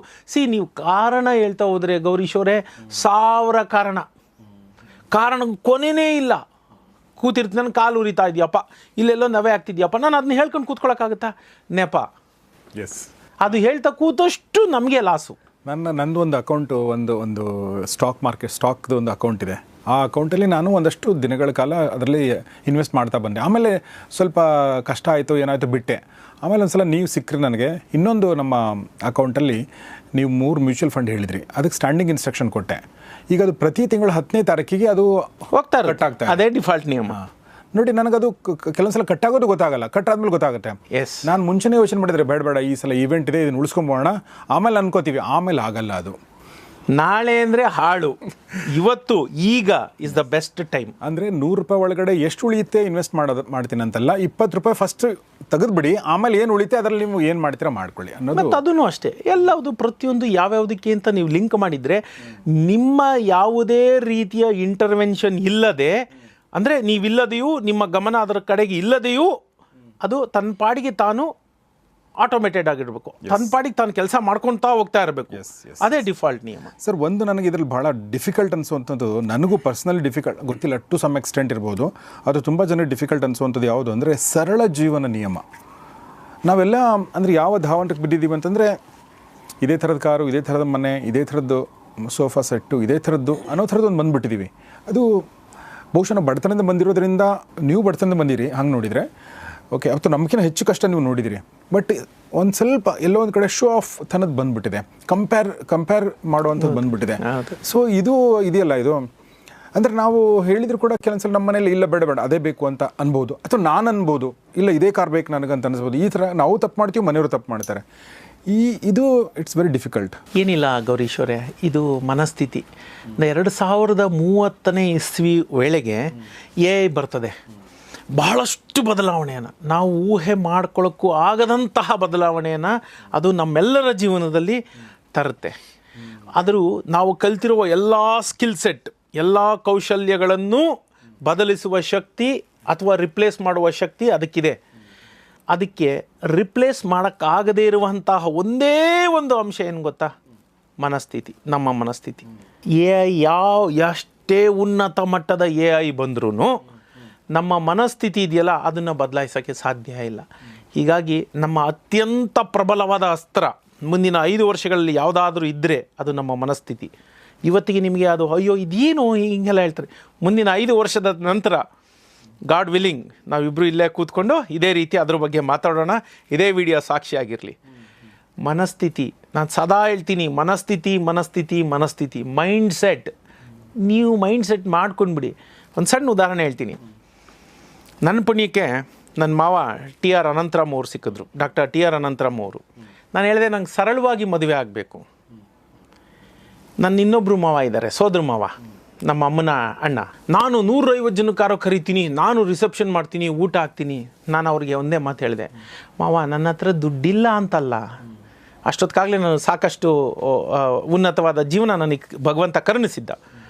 ನಾನು ಹೇಳಿದೆ, ನನಗೆ ಆ 150 ಜನಕ್ಕೆ ಕರೆದು ಊಟ ಹಾಕೋಕ್ಕಾಗಲ್ಲ ಅಂತಲ್ಲ, ನನಗೆ ಆ ರೀತಿಯ ತೋರ್ಪಡಿಕೆಯ ಬದುಕು ಬೇಕಿಲ್ಲ. ನಾನು ನನ್ನ ಮಾವನಿಗೆ ಹೇಳಿದೆ. ನನ್ನ ಪುಣ್ಯಕ್ಕೆ ಹೆಣ್ಣು ಕೊಟ್ಟ ಮಾವ ವಿಜ್ಞಾನಿ, ಅವ್ರು ಅರ್ಥ ಮಾಡ್ಕೊಂಡ್ರು. ಸರಿ ಆಯಿತು ಅಂತ ಹೇಳಿದ್ರು. ನನ್ನ ಮದುವೆಯಲ್ಲಿ ಇದ್ದಿದ್ದು 32 ಜನ ಅಷ್ಟೇ. ನಮ್ಮನೆಯಿಂದ ಕೇವಲ 6 ಜನ, ಜಾಸ್ತಿ ಇಲ್ಲವೇ ಇಲ್ಲ. ನನ್ನ ಅತ್ತಿಗೆ, ನನ್ನ ಅಣ್ಣ, ನಮ್ಮಪ್ಪ ಅಮ್ಮ, ನನ್ನ ತಮ್ಮ, ನಮ್ಮ ಅಣ್ಣ ಅತ್ತಿಗೆ ಮಗು 1, ನಾನು 7 ಜನ ನಾವು ಅಷ್ಟೇ ಇದ್ದಿದ್ದು. ಇನ್ನು 32ರಲ್ಲಿ -7 ಮಾಡಿ ಮಿಕ್ದವರೆಲ್ಲ ನನ್ನ ಹೆಂಡತಿ ರಮ್ಮಿನ ಮನೆ ಕಡೆಯಿಂದ ಬಂದವರು ಅಷ್ಟೇ. ದೇವಸ್ಥಾನಕ್ಕೆ ಹೋದ್ವಿ, ಒಂದು ಹಾರ ಬದಲಾಯಿಸ್ಕೊಂಡ್ವಿ, ಬಂದ್ವಿ. ನಿಮಗೆ ಯಾತಕ್ಕೆ ಈ ಉದಾಹರಣೆ ಹೇಳಿದೆ ಅಂದರೆ, ನೀವು ನಿಮ್ಮ ಮನಸ್ಥಿತಿ ಪ್ರಬಲವಾಗಿದ್ದರೆ, ನನಗೆ ಹೊರಗಡೆಯಿಂದ ಪ್ರೆಷರ್ ಇತ್ತು, ನನ್ನ ಸೋದರ ಮಾವ, ನನ್ನ ಅಮ್ಮನ ಅಣ್ಣ ಪ್ರೆಷರ್ ಇತ್ತು, ಒಂದು ರಿಸೆಪ್ಷನ್ ಆರೋ ಮಾಡಬೇಕು, ಆಯಿತು ಕಣಯ್ಯ ನಿನ್ನ ಮದುವೆ ಲೋ ಪ್ರೊಫೈಲಲ್ಲೇ ಆಗು, ಅಟ್ಲೀಸ್ಟ್ ಇಲ್ಲೆಲ್ಲರೂ ಕರೆದು ಒಂದು 150 ಜನ ಕರೆದು. ನಾನು ಹೇಳಿದೆ, ಅದು ನನ್ನ ಮದುವೆ, ನನಗೆ ಹೀಗೆ ಆಗಬೇಕು ಅಂದಾಗೆ. ಗೌರೀಶ್ವರೇ, ನನ್ನ ಹತ್ರ ಒಂದೇ ಒಂದು ಫೋಟೋ ಇಲ್ಲ. ನನ್ನ ಮದುವೆಯದು ಬೇಕು ಅಂದರೂ ಒಂದು ಫೋಟೋ ಇಲ್ಲ, ಒಂದು ಫೋಟೋ ಇಲ್ಲ ಗೌರೀಶ್ವರೇ, ಇಲ್ಲ. ನಾನು ಸುಮ್ಮನೆ ಹೇಳ್ತಿಲ್ಲ, ಆನ್ ರೆಕಾರ್ಡ್ ಹೇಳ್ತಿದ್ದೀನಿ. ನನ್ನ ಮದುವೆಯ ಒಂದು ಫೋಟೋವೂ ಇಲ್ಲ. ಅಟ್ಲೀಸ್ಟ್ ಮೆಮೊರಿಗೆ ಅಂತ ಒಂದು ಫೋಟೋ ಇಲ್ಲ, ಫೋಟೋಗ್ರಾಫರ್ ಇಲ್ಲ, ವಿಡಿಯೋಗ್ರಾಫರ್ ಇಲ್ಲ. ನಾನು ಹೇಳೋದು ಇಷ್ಟೇ, ನಿಮ್ಮಲ್ಲಿ ಯಾವಾಗ ಆ ಒಂದು ನಿಖರತೆ ಇರುತ್ತೆ, ಇಲ್ಲ ನಾನು ಹೀಗೆ ಬದುಕಬೇಕು ಅಂತ, ಅದೇ ಅಷ್ಟೇ. ನಾವು ಯಾರಿಗೆ ಹೇಳಬೇಕಾಗಿದೆ, ಯಾರಿಗೆ ತೋರಿಸ್ಬೇಕಾಗಿದೆ? ನನಗೆ ತುಂಬ ಜನ ಕಾಮೆಂಟಲ್ಲಿ ನಾನು ನೋಡಿದ್ದೀನಿ, ನಿಮ್ಮ ಹತ್ರ ಅಂತಲ್ಲ, ಇನ್ನೂ ಬಹಳಷ್ಟು ಕಡೆ, ನೀನು ಎಷ್ಟಕ್ಕೆ ಬೆಲೆ ಬಾಳ್ತೀಯೋ ಅಂತೆಲ್ಲ ಜನ ಹಾಕ್ತಾರೆ. ನಾನು ಎಷ್ಟಕ್ಕಾರ ಬೆಲೆ ಬಾಳಲಿ, ಅದನ್ನು ತಗೊಂಡು ನಿಮ್ಗೇನಾಗಬೇಕಾಗಿದೆ? ಜನ ಒಂದು ತಪ್ಪು ತಿಳ್ಕೊತಾರೆ, ಯಶಸ್ಸು ಅಂತಂದರೆ, ಯಶಸ್ವಿ ಜೀವನ ಅಂತಂದರೆ ದುಡ್ಡು ಮಾಡಿರೋದು ಅಂತ. ಸಂತೃಪ್ತ ಜೀವನ ಇದೆಯಲ್ಲ, ಸಂತೃಪ್ತ ಜೀವನ ಯಶಸ್ವಿ ಜೀವನಕ್ಕಿಂತ 1000 ಪಾಲು ವಾಸಿ. ಯಾಕಂದರೆ ಸಂತೃಪ್ತ ಜೀವನ ನಿಮ್ಮ ಆತ್ಮಕ್ಕೆ ಸಂಬಂಧಪಟ್ಟದ್ದು. ಯಶಸ್ವಿ ಜೀವನನ ಜಗತ್ತು ಹೇಳೋವಂಥದ್ದು. ಇವನು ದೊಡ್ಡ ಮನುಷ್ಯ ಏನೋ ಆಗ್ಬಿಟ್ಟಿದ್ದಾನೆ ಅಂತ. ಜಗತ್ತಿನ ಮಾತು ಬೇಕಾ, ನಿಮ್ಮ ಅಂತರಂಗದ ಮಾತು ಬೇಕಾ, ನೀವು ಯೋಚನೆ ಮಾಡ್ಕೊಳ್ಳಿ. ಎರಡೂ ಸಿಕ್ಕಿದ್ರೆ ದೈವ ಕೃಪೆ. ಆದರೆ ಯಾವುದನ್ನು ನೀವು ಎಂಫಸೈಸ್ ಮಾಡಬೇಕಾಗಿರೋದು? ನಿಮ್ಮ ಅಂತರಂಗ ಹೇಳೋದನ್ನು. ನಾವು ಯಾಕೆ ಈಲ್ಡಾಗಬೇಕು? ನನಗೆ ಇವತ್ತಿಗೂ ಅಷ್ಟೇ ಬೇಕಾದಷ್ಟು ನಂಗೆ ಆರಾಮ್, ನನ್ನ ಖುಷಿ. ನಾನು ಕಾಮೆಂಟಲ್ಲಿ ಹೋಗ್ತಾ ಇರ್ತೀನಿ, ಎಷ್ಟೋ ಸರ್ತಿ ಒಂದು ಹೊಸ ಕಾಮೆಂಟ್ ತೊಗೊಂಡಿದ್ದೀನಿ, ಕಾಮೆಂಟಲ್ಲಿ ಹೋಗ್ತಾ ಇದ್ದೀನಿ. ನಾನು ಬೇರೆ ಆಲ್ರೆಡಿ ದೇಹ, ನಾನು ಹೋಗೋದು ಎಂತೆಂಥ ಕಾರಲ್ಲಿ ಗೊತ್ತಾ, ಎಂಥ ಖುಷಿ ಆಗುತ್ತೆ ಗೊತ್ತಾ. ಅತ್ಯದ್ಭುತವಾದ ಜನ ಹೇಳ್ತಾರಲ್ಲ, ಯಶಸ್ವಿ ಕಾರುಗಳಲ್ಲಿ ಹೋಗ್ತಾ ಜನ ನೋಡಿ ಹಿಂಗೆ ನಮಸ್ಕಾರ ಮಾಡ್ತಾರೆ. ನಾನು ಹಿಂಗೆ ನಮಸ್ಕಾರ ಮಾಡಿಬಿಟ್ಟು ಹಂಗೆ ಮುಂದಕ್ಕೆ ಹೋಗ್ತೀನಿ. ಎಂಥ ಖುಷಿ ಆಗುತ್ತೆ ಗೊತ್ತಾ. ನೀವು, ನಾನು ಸಿಂಪಲ್ಲಾಗಿ ಹೇಳ್ತೀನಿ ಕೇಳಿ, ಯೋಗ್ಯತೆ ಇಲ್ಲದೆ ಸಾಲದಲ್ಲಿ BMW ಹೋಗ್ತೀರಾ ತೋರ್ಪಡಿಕೆಗೆ, ಏನು ಹೇಳ್ತಾರೆ? ನೋಡೋ BMW ಹೋಗ್ತಿದೆ. ಜನಕ್ಕೆ ನೀವ್ಯಾರು ಅಂತ ಗೊತ್ತಿಲ್ಲ. ಏನು ಹೇಳ್ತಾರೆ? ನೋಡೋ BMW ಹೋಗ್ತಿದೆ ಅಂತಾರೆ. ಸಿಂಪಲ್ಲಾಗಿ ಹೇಳ್ತೀನಿ, ನಾನು ನನ್ನನ್ನು ಹೇಳ್ಕೋಬೇಕು ಅಂತಲ್ಲ. ಕಾಮೆಂಟಲ್ಲಿ ಹೋದ್ರು ನೋಡೋ ಹೆಸರು ಹೇಳ್ತಾರೆ, ನೋಡೋ ಅವನು ಅದರಲ್ಲಿ ಹೋಗ್ತಿದ್ದಾನೆ ಅಂತಾರೆ. ಯಾವ್ದು ನಿಮಗೆ ಬೇಕಾಗಿರೋದು? ಬದುಕು ಅಂದರೆ ಏನು? ನೀವು ಯಾರು ಅಂತಲೇ ಜನಕ್ಕೆ ಗೊತ್ತಿಲ್ಲ, ನೀವು BMW ಹೋಗ್ತೀರಿ. ಸೊ ವಾಟ್, ಏನು ಗ್ಯಾರಂಟಿ? ಅವ್ರು BMW ಪ್ರಾಮುಖ್ಯತೆ ಕೊಟ್ಟರು, ವ್ಯಕ್ತಿಗೆ ಪ್ರಾಮುಖ್ಯತೆ ಕೊಟ್ಟರು, BMW ಕೊಟ್ಟರು ಅಷ್ಟೇ. ನಾನು ಹೇಳೋದು ಇಷ್ಟೇ, ಜನ ಯಾರಾದರೂ ದೊಡ್ಡ ಮಟ್ಟದ ಕಾರುಗಳೋದೋ ಇನ್ನೊಂದರಲ್ಲೋ ಬಂದಿದ್ದರಿಂದ ನಿಮಗೆ ಗೌರವ ಕೊಡ್ತಾರೆ ಅಂದರೆ ಅಂಥ ಗೌರವದಿಂದ ಏನು ಪ್ರಯೋಜನ ಅಂತ ನಾನು ಕೇಳೋದು ಅಷ್ಟೇ. ಇದನ್ನು ನೀವು ಅರ್ಥ ಮಾಡ್ಕೊಂಬಿಟ್ರೆ ಯಾರೋ ಮಾಡ್ತಾರೆ. ನಾವು ಯಾರನ್ನ ಓಲೈಸೋದು ಯಾತಕ್ಕೆ ಗೌರೀಶ್ ಅವರೇ? ಜೀವನ ಅನ್ನೋದು ಅತ್ಯಂತ ಕ್ಷಣಿಕ, ಚಿಟಿಕೆ ಹೊಡೆಯುವಷ್ಟರಲ್ಲಿ. I can't believe I will be 52 in this May. ಇನ್ನೊಂದು 15 ದಿನ ಹೋದರೆ ನಂಗೆ 51 ಮುಗಿದು 52ಕ್ಕೆ ಬಂದುಬಿಡ್ತೀನಿ. ನಂಬಕ್ಕಾಗ್ತಾ ಇಲ್ಲ, ನಾನು ಇನ್ನೂ ನಿನ್ನೆ ಮನೆ SLCಗೆ ಹೋಗ್ತಿದ್ದೆ ಅನಿಸುತ್ತೆ. ಬದುಕು ಬಹಳ ಕ್ಷಣಿಕ, ಚಿಟಿಕೆ ಹೊಡೆಯುವಷ್ಟರಲ್ಲಿ ಆಡಾಡ್ತಾ ಆಯುಸ್ಸು ಕಳೆದೋಗ್ಬಿಡುತ್ತೆ. ಅದನ್ನು ನಾವು ನಿಯಂತ್ರಣಕ್ಕೆ ತಗೋಬೇಕಾಗಿರೋದು ವೇಳೆನ, ನಮ್ಮ ಮೇಲಿನ, ನಮ್ಮ ಮನಸ್ಥಿತಿಯ ಮೇಲೆ ನಾವು ತಗೋಬೇಕಾಗಿರೋದು ನಿಯಂತ್ರಣ. ಅದ್ರ ಮೂಲಕ ಬದುಕನ್ನು ಹೇಗೆ ಕೆಟ್ಕೋಬೇಕು? ಸ್ವಕಲ್ಯಾಣ, ಲೋಕ ಕಲ್ಯಾಣ. ನಾನು ನನಗೇನು ಒಳ್ಳೇದು ಮಾಡಿಕೊಂಡೆ, ಸಮಾಜಕ್ಕೆ ಏನು ಒಳ್ಳೇದು ಮಾಡಿದೆ, ಈ 2 ಕಾನ್ಸೆಪ್ಟ್ ಇಟ್ಕೊಂಡ್ರೆ ಸಾಕು. 3ನೇ ಕಾನ್ಸೆಪ್ಟ್ ಇದೆಯಲ್ಲ, ಈ ತೋರ್ಪಡಿಕೆ, ಅದು 4 ದಿನ ಚಪ್ಪಳೆ ಹೊಡಿತಾರಷ್ಟೇ ಜನ. ಇವನು ಇದು ಅಂತ ಅವ್ರಿಗೂ ಗೊತ್ತಿರುತ್ತೆ, ಅದು EMI ಕಾರು ಅಂತ. ಆಯಿತಾ? ಹಾಗಾಗಿ ಜನನ್ನ ಓಲೈಸೋದನ್ನು ಬಿಟ್ಟುಬಿಟ್ಟು ಫಸ್ಟು ನಮ್ಮ ಮನಸ್ಸನ್ನು, ನಮ್ಮ ತನುವನ್ನು ಸಂತೈಸಿಕೊಳ್ಳೋದ್ರ ಬಗ್ಗೆ ನಮಗೆ ಗಮನ ಇದ್ದರೆ ಅದೇ ಸರಳ ಜೀವನ, ಇನ್ನೇನೂ ಅಲ್ಲ. ನಿಮ್ಮ ಮನವ ನಿಮ್ಮ ತನುವ ಅಂತ ವಚನಕಾರರು ಹೇಳ್ಬಿಟ್ಟಿದ್ದಾರೆ. ಖಂಡಿತ. ಅವ್ರು ಎಂಥ ಅನುಭವದ ಮಾತುಗಳು ಅವೆಲ್ಲ. ನಾವು ಏನು ಗೊತ್ತಾ, ಇವತ್ತು ನಾವು ಹೊಸದಾಗಿ ಹೇಳೋದು ಏನೂ ಇಲ್ಲ. ಸ್ವಾಮೀಜಿ ಒಬ್ಬರು ಯಾರೋದು ನಮ್ಮ ಅವರು ಸ್ವಾಮೀಜಿ ಅವರು ಒಂದು ಅದೇ ಮಾತು ಹೇಳ್ತಾರಲ್ಲ, ಹೊಸದಾಗಿ ಹೇಳೋಕ್ಕೆ ಏನೂ ಉಳಿದಿಲ್ಲ, ಎಲ್ಲ ಮಹಾತ್ಮರು ಹೇಳೋಗ್ಬಿಟ್ಟಿದ್ದಾರೆ, ನಾವು ಪಾಲಿಸೋದಷ್ಟೇ ಉಳ್ಕೊಂಡಿದೆ ಅಂತ. ಹಾಗೆ ಎಲ್ಲ ಸಿದ್ದೇಶ್ವರ ಸ್ವಾಮೀಜಿಗಳು ಅವರಂಥ ಒಳ್ಳೆ ಮಾತು ಹೇಳೋಗಿದ್ದಾರೆ. ಸೊ ನಾವು ಪಾಲಿಸೋದಷ್ಟೇ, ನಾವು ಇನ್ನು ಅದು ತೋರ್ಪಡಿಸ್ಕೊತಾ ಹೋಯ್ತು ಅಂತಂದರೆ ಆಮೇಲೆ ಏನು ಗೊತ್ತಾ ಗೌರೀಶ್ ಅವರೇ, ಇವತ್ತು ಜನ ತುಂಬ ಬುದ್ಧಿವಂತರಿದ್ದಾರೆ. ಆಯಿತಾ? ತುಂಬ ಅಂದರೆ ತುಂಬ ಬುದ್ಧಿವಂತರಿದ್ದಾರೆ. ಅವ್ರು ಬೇಕು ಅಂದರೆ ನೀವು ಯಾರು ಅನ್ನೋದನ್ನು 2 ನಿಮಿಷದಲ್ಲಿ ಗೊತ್ತು ಮಾಡಿಕೊಳ್ಳುವ ಶಕ್ತಿನೂ ಕ್ಷಮತೆನೂ ಭಗವಂತ ಅವ್ರಿಗೆ ಕೊಟ್ಟಿದ್ದಾನೆ. ಹಾಗಾಗಿ ನಾವು ಹೆಚ್ಚಿಗೆ ಪ್ರೂವ್ ಮಾಡಬೇಕು ಅಂತ ಹೋಗಬಾರ್ದು. ನಮ್ಮ ಜೀವನ ಎಷ್ಟೋ ಅದನ್ನು ನಾವು ಸ್ವಚ್ಛವಾಗಿ ಕರೆಕ್ಟಾಗಿ ನೆಮ್ಮದಿಯಿಂದ ಮಾಡ್ತಾ ಹೋದರೆ it reflects in your face. ನಿಮ್ಮ ಅದು ಹಿಂದೆ ನೋಡಿ, ಭಗವಂತ ಅಂದರೆ ಏನೋ ಒಂದು ಹಿಂದ್ಗಡೆ ಒಂದು ಪ್ರಭಾವಲಯ, ಅದು ನಿಮ್ಗೆ ಗೊತ್ತಿಲ್ದಂಗೆ. See, you don't have to try hard, ಏನೋ ನಾನು ದೊಡ್ಡ ಮನುಷ್ಯ, ನಾನು ಡಿಫ್ರೆಂಟು ಅಂತ. ಎಲ್ಲರಲ್ಲೂ ಒಬ್ಬರಾಗಿರಿ, ಅದಕ್ಕಿಂತ ಇನ್ನೇನು ಬೇಕು? ಸೊ ಹಾಗೆ ಹಣಕಾಸಿನ ಪಾಠ, ಜೀವನದ ಪಾಠ ಎಲ್ಲವೂ ಒಂದೇ ಅನ್ನೋ ಮಾತನ್ನ ಖಂಡಿತ, ಯಾವುದು ಡಿಫ್ರೆಂಟ್ ನಾವು ತಪ್ಪು. ನಾನು ಮತ್ತೊಮ್ಮೆ ಹೇಳ್ತೀನಿ, ದಯವಿಟ್ಟು ಕೇಳಿಸ್ಕೊಳ್ಳಿ. ಬದುಕು ಬೇರೆ ಅಲ್ಲ, ಬಿಸ್ನೆಸ್ ಬೇರೆ ಅಲ್ಲ. ನಿಮ್ಮ ಬಿಸ್ನೆಸ್ಸಲ್ಲಿ ಸಮಸ್ಯೆಗಳಿದ್ದರೆ, ಏನಾದರೂ ಹಣಕಾಸಿನ ಸಮಸ್ಯೆ ಇದ್ದರೆ, ಏನೇನೋ ಇದ್ದರೆ ಹೋಗಿ talk to your husband, talk to your wife. ಮಕ್ಕಳು ದೊಡ್ಡವರಿದ್ದರೆ ಅವ್ರ ಹತ್ರನೂ ಕೂತು ಮಾತಾಡಿ, ತಪ್ಪಿಲ್ಲ. ಅದಕ್ಕೆ ನೀವು ಏನಿದೆ ಆ ಸಮಸ್ಯೆಗೆ ಒಂದು ಸಮಾಧಾನ ಹುಡ್ಕೊಳ್ಳೋಕ್ಕೆ ನೀವು ಪ್ರಯತ್ನ ಪಡಬೇಕೇ ಹೊರತು ಯಾರೋ ಹೇಳ್ಬಿಟ್ಟಿದ್ದಾರೆ ಅದು ಯಾಕೆ ಹೇಳಿದ್ರು, ಅದೆಲ್ಲ ವೆಸ್ಟರ್ನ್ ಕಾನ್ಸೆಪ್ಟು. ಇದು ವರ್ಕ್ ಲೈಫ್ ಬ್ಯಾಲೆನ್ಸು, ಅದನ್ನು ಅಲ್ಲಿ ಬಿಟ್ಟು ಬಂದುಬಿಡಬೇಕು. ಅಲ್ಲ, ಯಾವ ವರ್ಕ್? ನೀವೇನು ರೋಬೋಟಾ? ಹೆಂಗೆ ನೀವು ಬಿಟ್ಟು ಬರ್ತೀರಿ? ನಿಮ್ಗೇನೋ ಅಲ್ಲೇನೋ ನೋವು ಇರುತ್ತೆ, ಆ ನೋವನ್ನು ಬಿಟ್ಟು ಬರೋಕ್ಕೆ ನಿಮ್ಮ ಆತ್ಮ ಬೇರೆನಾ? ಅಂದರೆ ಕೆಲಸ ಮಾಡೋಕ್ಕೆ ಒಂದು ಆತ್ಮ, ಮನೇಲಿ ಫ್ಯಾಮಿಲಿ ಜೊತೆ ಮಾಡೋಕ್ಕೆ ಒಂದು ಆತ್ಮ ಅಂತ 2 ಆತ್ಮಗಳಿದೆಯಾ ನಿಮ್ಮಲ್ಲಿ? ಇರೋದು ಒಂದೇ ಆತ್ಮ, ಒಂದೇ ಮೆದುಳು. ಅದು ಹೆಂಗೆ ಸ್ವಿಚ್ ಆಫ್ ಮಾಡಿ ಬರ್ತೀರಿ? ಆಗಲ್ಲ. ಅದಕ್ಕೆ ಎಲ್ಲಿ ಕಂಫರ್ಟ್ ಝೋನ್ ಯಾವುದು? ನಿಮಗೆ ನೆಮ್ಮದಿಯ ತಾಣ ಯಾವುದು? ನಿಮ್ಮ ಕುಟುಂಬ. ನೀವು ಅಲ್ಲಿ ಹೇಳ್ಕೊಳ್ಳಿ, ಖಂಡಿತ ಹೇಳ್ತೀನಿ, ಅರ್ಧಕ್ಕರ್ಧ ಒತ್ತಡಗಳು, ಈ BP ಎಲ್ಲ ಕಡಿಮೆ ಆಗ್ತವೆ. ಒಳ್ಳೆ ರಿಲೇಷನ್ಶಿಪ್ ಇಟ್ಕೋಬೇಕು. ಬದುಕು ಬೇರೆ ಅಲ್ಲ, ಬಿಸ್ನೆಸ್ ಬೇರೆ ಅಲ್ಲ. ಹಾಗಾಗಿ ಮನೆಯವ್ರ ಜೊತೆ ಮಾತಾಡೋದು ಬಹಳ ಪ್ರಾಮುಖ್ಯ. ಭಾಳ ಬ್ಯೂಟಿಫುಲ್ ಆಗಿ ವಿಚಾರಗಳನ್ನ ಹೇಳಿದರು ರಂಗಸ್ವಾಮಿ ಅವರು. ಇದು ನಾನು ಹಿಂಗೆ ಗಮನಿಸ್ತಾ ಇದ್ದರೆ ಎಷ್ಟೊಂದು ವಿಚಾರಗಳಿದ್ರಲ್ಲಿ ಮತ್ತು ಎಷ್ಟೊಂದು ಇದರಲ್ಲಿ ಸ್ಟಾಟ್ಸ್ ಇದೆ, ಎಷ್ಟೊಂದು ಪಟ್ಟಿಗಳನ್ನ ಕೊಟ್ಟಿದ್ದಾರೆ. ಹೀಗಾಗಿ ನೀವು ಖಂಡಿತ ಓದಿ ಈ ಪುಸ್ತಕನ ಮತ್ತು ನಿಮ್ಮ ಮನೇಲಿ ಇಟ್ಕೊಳ್ಳಿ ಮತ್ತು ಗಿಫ್ಟಾಗಿ ಕೂಡ ಕೊಡಿ ಅಂತ ನಾನು ಹೇಳಕ್ಕೆ ಇಷ್ಟಪಡ್ತೀನಿ. ರಂಗಸ್ವಾಮಿ ಸರ್, ನಿಮ್ಮ ಪುಸ್ತಕಗಳು ನನ್ನ ಪ್ರಕಾರ ಬದುಕು ಬದಲಿಸುವ ಪುಸ್ತಕ ಅಂತ ನನಗೆ ಯಾವಾಗಲೂ ಒಂದು ಕಾನ್ಸೆಪ್ಟ್ ಮಾಡಿದೆ. ಹಾಗೆ ನಿಮ್ಮ ಪುಸ್ತಕಗಳು ಬದುಕು ಬದಲಿಸುವ ಪುಸ್ತಕಗಳು. Thank you. ಹೀಗಾಗಿ ನಾನು ಈ ಪುಸ್ತಕನ ನಮ್ಮ ಓದುಗರಿಗೆ ಕೊಡೋಕ್ಕೆ ನಂಗೆ ತುಂಬ ಖುಷಿ ಆಗುತ್ತೆ. ಲಿಂಕನ್ನು ಡಿಸ್ಕ್ರಿಪ್ಷನ್ ಹಾಕಿರ್ತೀನಿ, ದಯವಿಟ್ಟು ಇದನ್ನು ನೀವು ತೊಗೊಂಡು ಓದಿ ಮತ್ತು ನಿಮ್ಮೆಲ್ಲ ಸ್ನೇಹಿತರಿಗೆ ಇದನ್ನು ಕೊಡಿ ಅಂತ ಕೇಳ್ತೀನಿ. ಕೊನೆಯದಾಗಿ ಒಂದು ನಾನು ಕೇಳಬೇಕು ಅಂದ್ಕೊಂಡೆ, ಅಂದರೆ 52 ಆಗ್ತಾ ಇದೆ ಅಂತ ಹೇಳಿದ್ರಿ ನೀವು. 51 ಮುಗಿದು 52ಕ್ಕೆ ಬರ್ತೀನಿ. ಮೇನಲ್ಲಿ 52. ಅಂದರೆ ಇಷ್ಟು ವರ್ಷಗಳ ಕಾಲದ ಈ ಅಧ್ಯಯನದ ಹೊರತಾಗಿ ಕೂಡ ಅಂದರೆ ನೀವು ಹಣಕಾಸಿನ ಜಗತ್ತನ್ನು ತುಂಬ ನೀವು ನೋಡ್ತಾನೆ ಇರ್ತೀರಿ ಮತ್ತು ಹತ್ತಿರದ ನೀವು ಅದನ್ನ ನೋಡ್ತಿರ್ತೀರಿ ಮತ್ತು ಅದನ್ನ ರಿಫ್ಲೆಕ್ಟ್ ಮಾಡ್ತಿರ್ತೀರಿ, ಬೇರೆ ಬೇರೆ ಕಡೆ ಬರೀತಿರ್ತೀರಿ, ಎಲ್ಲ ಮಾಡ್ತಿರ್ತೀರಿ. ಈ ನೋಡುವಂಥದ್ದು ಇದೆಯಲ್ಲ, ಇದು ಅಂದರೆ ನಾನು ನಿಮ್ಮ ಶೂಸಲ್ಲಿ ನಿಂತ್ಕೊಂಡು ನೋಡೋಕೆ ಟ್ರೈ ಮಾಡ್ತಾ ಇದ್ದೀನಿ. ಹೇಗೆ ನೀವು ಹೇಗೆ ನೋಡುವಂಥದ್ದು ಹೇಗೆ ನೀವು, ಹೌ ಡು ಯು ಸಿ? ಏನಾಗುತ್ತೆ ಗೌರೀಶ್ ಅವರೇ, ಇದು ಎಲ್ಲಿಂದನೂ ಅಚಾನಕ್ಕಾಗಿ ಬರುವಂಥದ್ದಲ್ಲ. ನಾನು ಮೊದಲೇ ಹೇಳ್ತೀನಿ, ಎಲ್ಲವೂ ನನ್ನಲ್ಲೇ ಉತ್ಪನ್ನ ಆಗುವಂಥದ್ದಲ್ಲ. ನಾನು ಮತ್ತದೇ ಹೇಳ್ತೀನಿ, ಈಗ ಭಾಷೆ ಅನ್ನೋದು ಹೆಂಗೆ ಉತ್ಪನ್ನ ಆಯಿತು? ಒಬ್ರನ್ನೊಬ್ರು ನಾವು ಅಣಕು ಮಾಡ್ತೀವಿ, ಅಂದರೆ ನಾವು ನಕಲು ಮಾಡ್ತೀವಿ, ಮಿಮಿಕ್ ಮಾಡ್ತೀವಿ, ಅವರು ಅದನ್ನು ಮಾಡ್ಕೊಂಡು ಬರ್ತಾರಲ್ಲ. ಹಾಗಾಗಿ ಎಲ್ಲವೂ ನನ್ನಲ್ಲೇ ಉತ್ಪನ್ನವಾಯಿತು ಅನ್ನೋದು ಅದು ಅಹಂಕಾರದ ಮಾತು ಅಲ್ಲ. ಏನಾಗುತ್ತೆ, ನಾನು ಪ್ರತಿನಿತ್ಯ ತುಂಬ ಬೆಳಿಗ್ಗೆ ಬೇಗ ಎದ್ದೇಳ್ತೀನಿ. ಎದ್ದಾಗ ನಾನು ಬರೆಯೋದಿಲ್ಲ ಅಂದರೆ 1 ರಿಂದ 1.5 ತಾಸು ನನಗೆ ಬೇರೆ ಬೇರೆ ಪ್ರಕಾರದ ಒಂದು ಬಿಸ್ನೆಸ್ ಮ್ಯಾಗಝೈನ್ಸು, ನ್ಯೂಸ್ ಪೇಪರ್ಸು ಓದ್ತೀನಿ. ನಾನು ಯಾತಕ್ಕೆ ಅಂತಂದರೆ, ಕೇವಲ ಒಂದೇ ಒಂದು ನ್ಯೂಸ್ ಪೇಪರ್ ಓದೋದಿಲ್ಲ ಅಂದರೆ, ನಾನಿಲ್ಲಿ ಭಾರತದ ನ್ಯೂಸ್ ಪೇಪರ್ಗಳನ್ನ ಓದಿದ್ರೆ, ಎಸ್ಪೆಷಲಿ ಫೈನಾನ್ಸ್ ಬಗ್ಗೆ ಅವ್ರು ಏನು ಮಾಡಿರ್ತಾರೆ, ಯಾವುದೋ ಇಂಗ್ಲೀಷ್ ಪೇಪರ್ ಓದಿರ್ತಾರೆ, ತಪ್ಪು ತಿಳಿಬಾರ್ದು ಯಾರು, ಅವರ ಸೀಮಿತ ಜ್ಞಾನದಲ್ಲಿ ಅದನ್ನು ಅರ್ಥ ಮಾಡಿಕೊಂಡು ಇಂಗ್ಲೀಷ್ನಿಂದ ಕನ್ನಡಕ್ಕೆ ಹಾಕಿ ಏನೋ ಒಂದು ವಿಶ್ಲೇಷಣೆ ಅಂತ ಮಾಡಿ ಬಿಟ್ಬಿಟ್ಟಿರ್ತಾರೆ. ಹಾಗಾಗಿ ನನಗದು ರುಚಿಸೋದಿಲ್ಲ. ನಾನೇನು ಹೇಳ್ತೀನಿ, ಅದಕ್ಕೂ ನಾನು ಮೂಲಕ್ಕೆ ಹೋಗ್ತೀನಿ. ನೀವು ವಾಲ್ ಸ್ಟ್ರೀಟ್ ಜರ್ನಲ್ಗಳಿರ್ಬೋದು, ಅಥವಾ ಲಂಡನ್ ಸ್ಕೂಲ್ ಆಫ್ ಎಕನಾಮಿಕ್ಸ್ ಒಂದಷ್ಟು ಮ್ಯಾಗಝೈನ್ಸ್ ಬರ್ತಾನೆ ಇರ್ತವೆ, ಅವುಗಳನ್ನ ನಾನು ನೋಡ್ತಾ ಇರ್ತೀನಿ. ಜೊತೆಗೆ ನನಗೆ ಸ್ಪ್ಯಾನಿಷ್ ಭಾಷೆ, ಇಟಾಲಿಯನ್ ಭಾಷೆ ಬರೋದ್ರಿಂದ ಅಲ್ಲಿಯ ಒಂದು ನ್ಯೂಸ್ ಪೇಪರ್ಗಳನ್ನ ನೋಡ್ತಾ ಇರ್ತೀನಿ. ಕೆಲವೊಂದಷ್ಟು ಮಂದಿ ಅವರು ಜಡ್ಜ್ಮೆಂಟಲ್ ಅಲ್ಲದೆ, ಅಂದರೆ ಇತ್ತಲು ಅಲ್ಲದೆ ಅತ್ತಲು ಅಲ್ಲದೆ ಯಾವುದು ಸತ್ಯ ಅದಕ್ಕೆ ಅವರು ಫೋಕಸ್ ಮಾಡ್ತಾ ಇರ್ತಾರೆ, ಅಂಥವುಗಳನ್ನ ನೋಡ್ತಿರ್ತೀನಿ.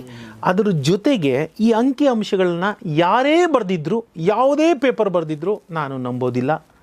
ಅದಕ್ಕೆ ನಾನೇನು ಮಾಡ್ತೀನಿ, ಮೂಲ, ಈಗ RBI according to RBI data ಅಂತ ಅವ್ರು ಏನೋ ಹಾಕಿರ್ತಾರೆ, ಇವರು 30 ಬರೆಯೋ ಬದಲು 300 ಬರೆದಿದ್ರೆ, ಪ್ರಿಂಟ್ ಎರರ್ ಆಗಿದ್ದರೆ, ಸೊ ನಾನೇನು ಮಾಡ್ತೀನಿ, ಮೂಲ ಯಾವುದು ವೆಬ್ಸೈಟ್ ಇರ್ತದೆ ಸಾಧ್ಯ ಆದಷ್ಟು ಮೂಲ ವೆಬ್ಸೈಟ್ಗೆ ಹೋಗ್ತೀನಿ. ಅದಕ್ಕೆ ನನ್ನ ಒಂದು ಯಾವುದೇ ಪುಸ್ತಕದಲ್ಲೂ ಯಾರಾದರೂ ಒಂದು ತಪ್ಪು ಅಂಕಿಅಂಶ ಇದ್ದರೆ ದಯವಿಟ್ಟು ತಿಳಿಸಿ ತಿದ್ಕೊಳ್ಳೋ ಪ್ರಯತ್ನ ನಾನು ಮಾಡ್ತೀನಿ. ಸಾಧ್ಯ ಆದಷ್ಟು ನಾನು ಯಾತಕ್ಕೆ ನನ್ನ ಪುಸ್ತಕಗಳಲ್ಲಿ ತಪ್ಪಿಲ್ದಂಗೆ ಅಂದರೆ ಜನ ಪಾಪ ನಂಬ್ತಾರೆ. ಹಾಗಾಗಿ ಸಾಧ್ಯ ಆದಷ್ಟು ನಾವು ಅದರದ್ದು ಮೂಲ ಸೋರ್ಸ್ ಎಲ್ಲಿದೆ ಆ ಸೋರ್ಸಲ್ಲೇ ಹೋಗಿ ಅದನ್ನು 10 ಬಾರಿ ಪರಿಶೀಲನೆ ಮಾಡಿ ನಾವು ಕೊಡಬೇಕಾಗುತ್ತೆ. ಯಾಕಂದರೆ ಏನಾಗುತ್ತೆ, ಅದು ಅಷ್ಟೇ, ಇನ್ನೇನಿಲ್ಲ. ಹಾಗಾಗಿ ಅದು ಅಧ್ಯಯನ ನೀವು ಮಾಡ್ತಾ ಹೋದರೆ ಆಮೇಲೆ ಒಂದು ದಿನದಲ್ಲಿ ಮಾತುಗಳು ಬರೋ ಅಂಥದ್ದಲ್ಲ ಗೌರೀಶ್ ಅವರೇ. ಮತ್ತು ನಾನು ಏನೋ ಪ್ರಿಪರೇಷನ್ ಅಂಥೇಳಿ ಇವತ್ತಿಗೆ ಗೌರೀಶ್ ಅವ್ರು ಕರೆದಿದ್ದಾರೆ, ಇವತ್ತು ನಾನೇನೋ ಹೇಳಬೇಕು, ಈಗ ನನಗೇನೇನು ಮಾತು ಬರ್ತಿದೆ ಈ ಮಾತುಗಳೆಲ್ಲ ನಾನು ಮನೇಲಿ ಕೂತು ರಿಹರ್ಸ್ ಮಾಡ್ಕೊಂಡು ಬರೋಕ್ಕಾಗುತ್ತಾ? ಖಂಡಿತ ರಿಹರ್ಸ್ ಮಾಡ್ಕೊಂಡು ಬರೋಕ್ಕಾಗಲ್ಲ. ಯಾವಾಗ ನಿಮ್ಮಲ್ಲಿ ಅಧ್ಯಯನ ಇರುತ್ತೆ, ನೀವು ಕೇಳಿದಾಗ ಅದು ತಕ್ಷಣ ಹೊರಗಡೆ ಬರಬೇಕು, ಅದೇ ಸತ್ಯ. ಅದಕ್ಕೆ ಆ ರೀತಿ ಮಾತು ಬರಬೇಕು ಅಂದರೆ ಅದಕ್ಕೆ ತಕ್ಕನಂಗೆ ಒಂದು ಅಧ್ಯಯನ ಇರಬೇಕು. ಅದು ಅಧ್ಯಯನ ಅಂದರೆ ಲಾಂಗ್ ಟರ್ಮ್, ಒಂದು ಖಂಡಿತ ದಶಕಗಳಿಂದ ನಡೆದಿರುವಂಥ ಅಧ್ಯಯನ. ಆದರೆ ಅಧ್ಯಯನದ ಊಟ, ತಿಂಡಿ, ಸ್ನಾನ, ಹಾಗೆ ಅದು ಕೂಡ ಅಷ್ಟೇ. ಇನ್ನೊಂದು ಪ್ರಶ್ನೆ ಕೇಳಬೇಕು ಅನ್ಕೊಂಡಿದ್ದು ಏನಂದರೆ, ಇದರಲ್ಲಿ ರಂಗಸ್ವಾಮಿ ಮೂಕನಹಳ್ಳಿಯವರು ಇದನ್ನು ಅರ್ಪಣೆ ಮಾಡಿರೋದು ವಾಣಿಜ್ಯ ಬದುಕಿಗೆ ಓನಾಮ ಹಾಕಿದ ಗುರು ಡಾಕ್ಟರ್ ಶ್ರೀರಾಮಪ್ಪ ಅವ್ರಿಗೆ ಬರೆದಿದ್ದಾರೆ. ಸರ್, ಯಾರು ಇವರು ಡಾಕ್ಟರ್ ಶ್ರೀರಾಮ? ಇದು ನಾನು ಫಸ್ಟ್ PUCಗೆ ಸೇರ್ಕೊಂಡಾಗ ಕಾಮರ್ಸಿಗೆ ಸೇರ್ಕೊಂಡಂತಹ ನಾನು ಕನ್ನಡ ಮೀಡಿಯಮಿಂದ ಬಂದಂತಹ ವಿದ್ಯಾರ್ಥಿ. ನಾನು ಕಾಮರ್ಸ್ ಸೇರ್ಕೊಂಡಿದ್ದೀನಿ, ಕಾಮರ್ಸ್ ಸ್ಪೆಲ್ಲಿಂಗ್ ಗೊತ್ತಿಲ್ಲ. ಹೈರ್ ಪರ್ಚೇಸ್ ಅಂದರೆ HIREಗೆ HIGHER ಬರ್ಕೊಂಡು ಅಂತವನು. ಕಮಾಡಿಟಿ ಅಂದರೆ ಅದನ್ನ ಕಮಾಡಿಟಿ ಅಂತ ಕನ್ನಡದಲ್ಲಿ ಬರ್ಕೋತಿದ್ದೆ, ನನಗೆ ಕಮಾಡಿಟಿ ಸ್ಪೆಲ್ಲಿಂಗ್ ಗೊತ್ತಿರ್ತಿರಲಿಲ್ಲ. ಅಂತಹ ದಿನಗಳಲ್ಲಿ ನನಗೆ ಸಿಕ್ಕಂಥ ಮಹಾನ್ ಭಾವರು, ಡಿಗ್ರಿ ಕಾಲೇಜಲ್ಲಿ ಕೂಡ ಅವ್ರು ನನಗೆ ಪಾಠ ಮಾಡಿದಂಥ ಮಹಾನ್ ಭಾವರು. ಯಾವ ಕಾಲೇಜು? ಸ್ವಾಮಿ ವಿವೇಕಾನಂದ ಕಾಲೇಜು, ರಾಜಾಜಿನಗರ ಪಕ್ಕದಲ್ಲಿದೆ. ಹೌದು, ಜನತಾ ಎಜುಕೇಷನ್ ಟ್ರಸ್ಟ್ ಅಂತ. ನಾನು I am a product of Janata education trust, Swami Vivekananda first grade college ಅಂತೇಳಿ. ಆ ಕಾಲೇಜಿನಲ್ಲಿ ಓದಿದ್ದು ನನಗೆ ಅಂಥ ಮಹನೀಯರು ಸಿಕ್ಕಿದ್ರು. ನನ್ನ ಗುರು. ಅವತ್ತಿನ ದಿನದಲ್ಲಿ ಇವತ್ತಿನ ದಿನದ ತರಹ ಇನ್ನೂ ಇಂಟರ್ನೆಟ್ ಯುಗ ಅಲ್ಲ. ಅದು ಇಂಟರ್ನೆಟ್ ಇಲ್ಲದ ಕಾಲದಲ್ಲಿ ನಾವು we used to look up to the teachers. ಯಾರಾದರೂ ಒಬ್ಬರು ನಮ್ಮನ್ನು ಪ್ರಭಾವಿಸುವಂತಹ ವ್ಯಕ್ತಿಗಳು ಸಿಗ್ತಾರಾ ಅಂತ ನೋಡುವಾಗ ಅದು ಅಸಹಜವಾಗಿ ಏನಂತ ಆ ಏಜೇ ಅಂತದಲ್ಲ, ಏನೋ ಕಲಿಬೇಕು, ಏನೋ ಮಾಡಬೇಕು ಅನ್ನೋ ಒಂದು ಇದಿರುತ್ತೆ. ಇನ್ನೂ ಆ ಕ್ಯೂರಿಯಾಸಿಟಿ ತುಂಬ ಇರುತ್ತೆ. ಆ ಬದುಕಿನ ಆ ಹಂತದಲ್ಲಿ ನಿಮಗೆ ಒಳ್ಳೆ ಗುರು ಸಿಕ್ಕಿ ಕೈ ಹಿಡ್ಕೊಂಡು ಬಿಟ್ರೆ ನೋಡಿ, ಬದುಕು ತುಂಬ ಚೆನ್ನಾಗಾಗುತ್ತೆ, ಹಸನಾಗುತ್ತೆ. ಅಂತಹ ಕಾಲಘಟ್ಟದಲ್ಲಿ ಸಿಕ್ಕಂಥ ಮಹಾನ್ ಭಾವ.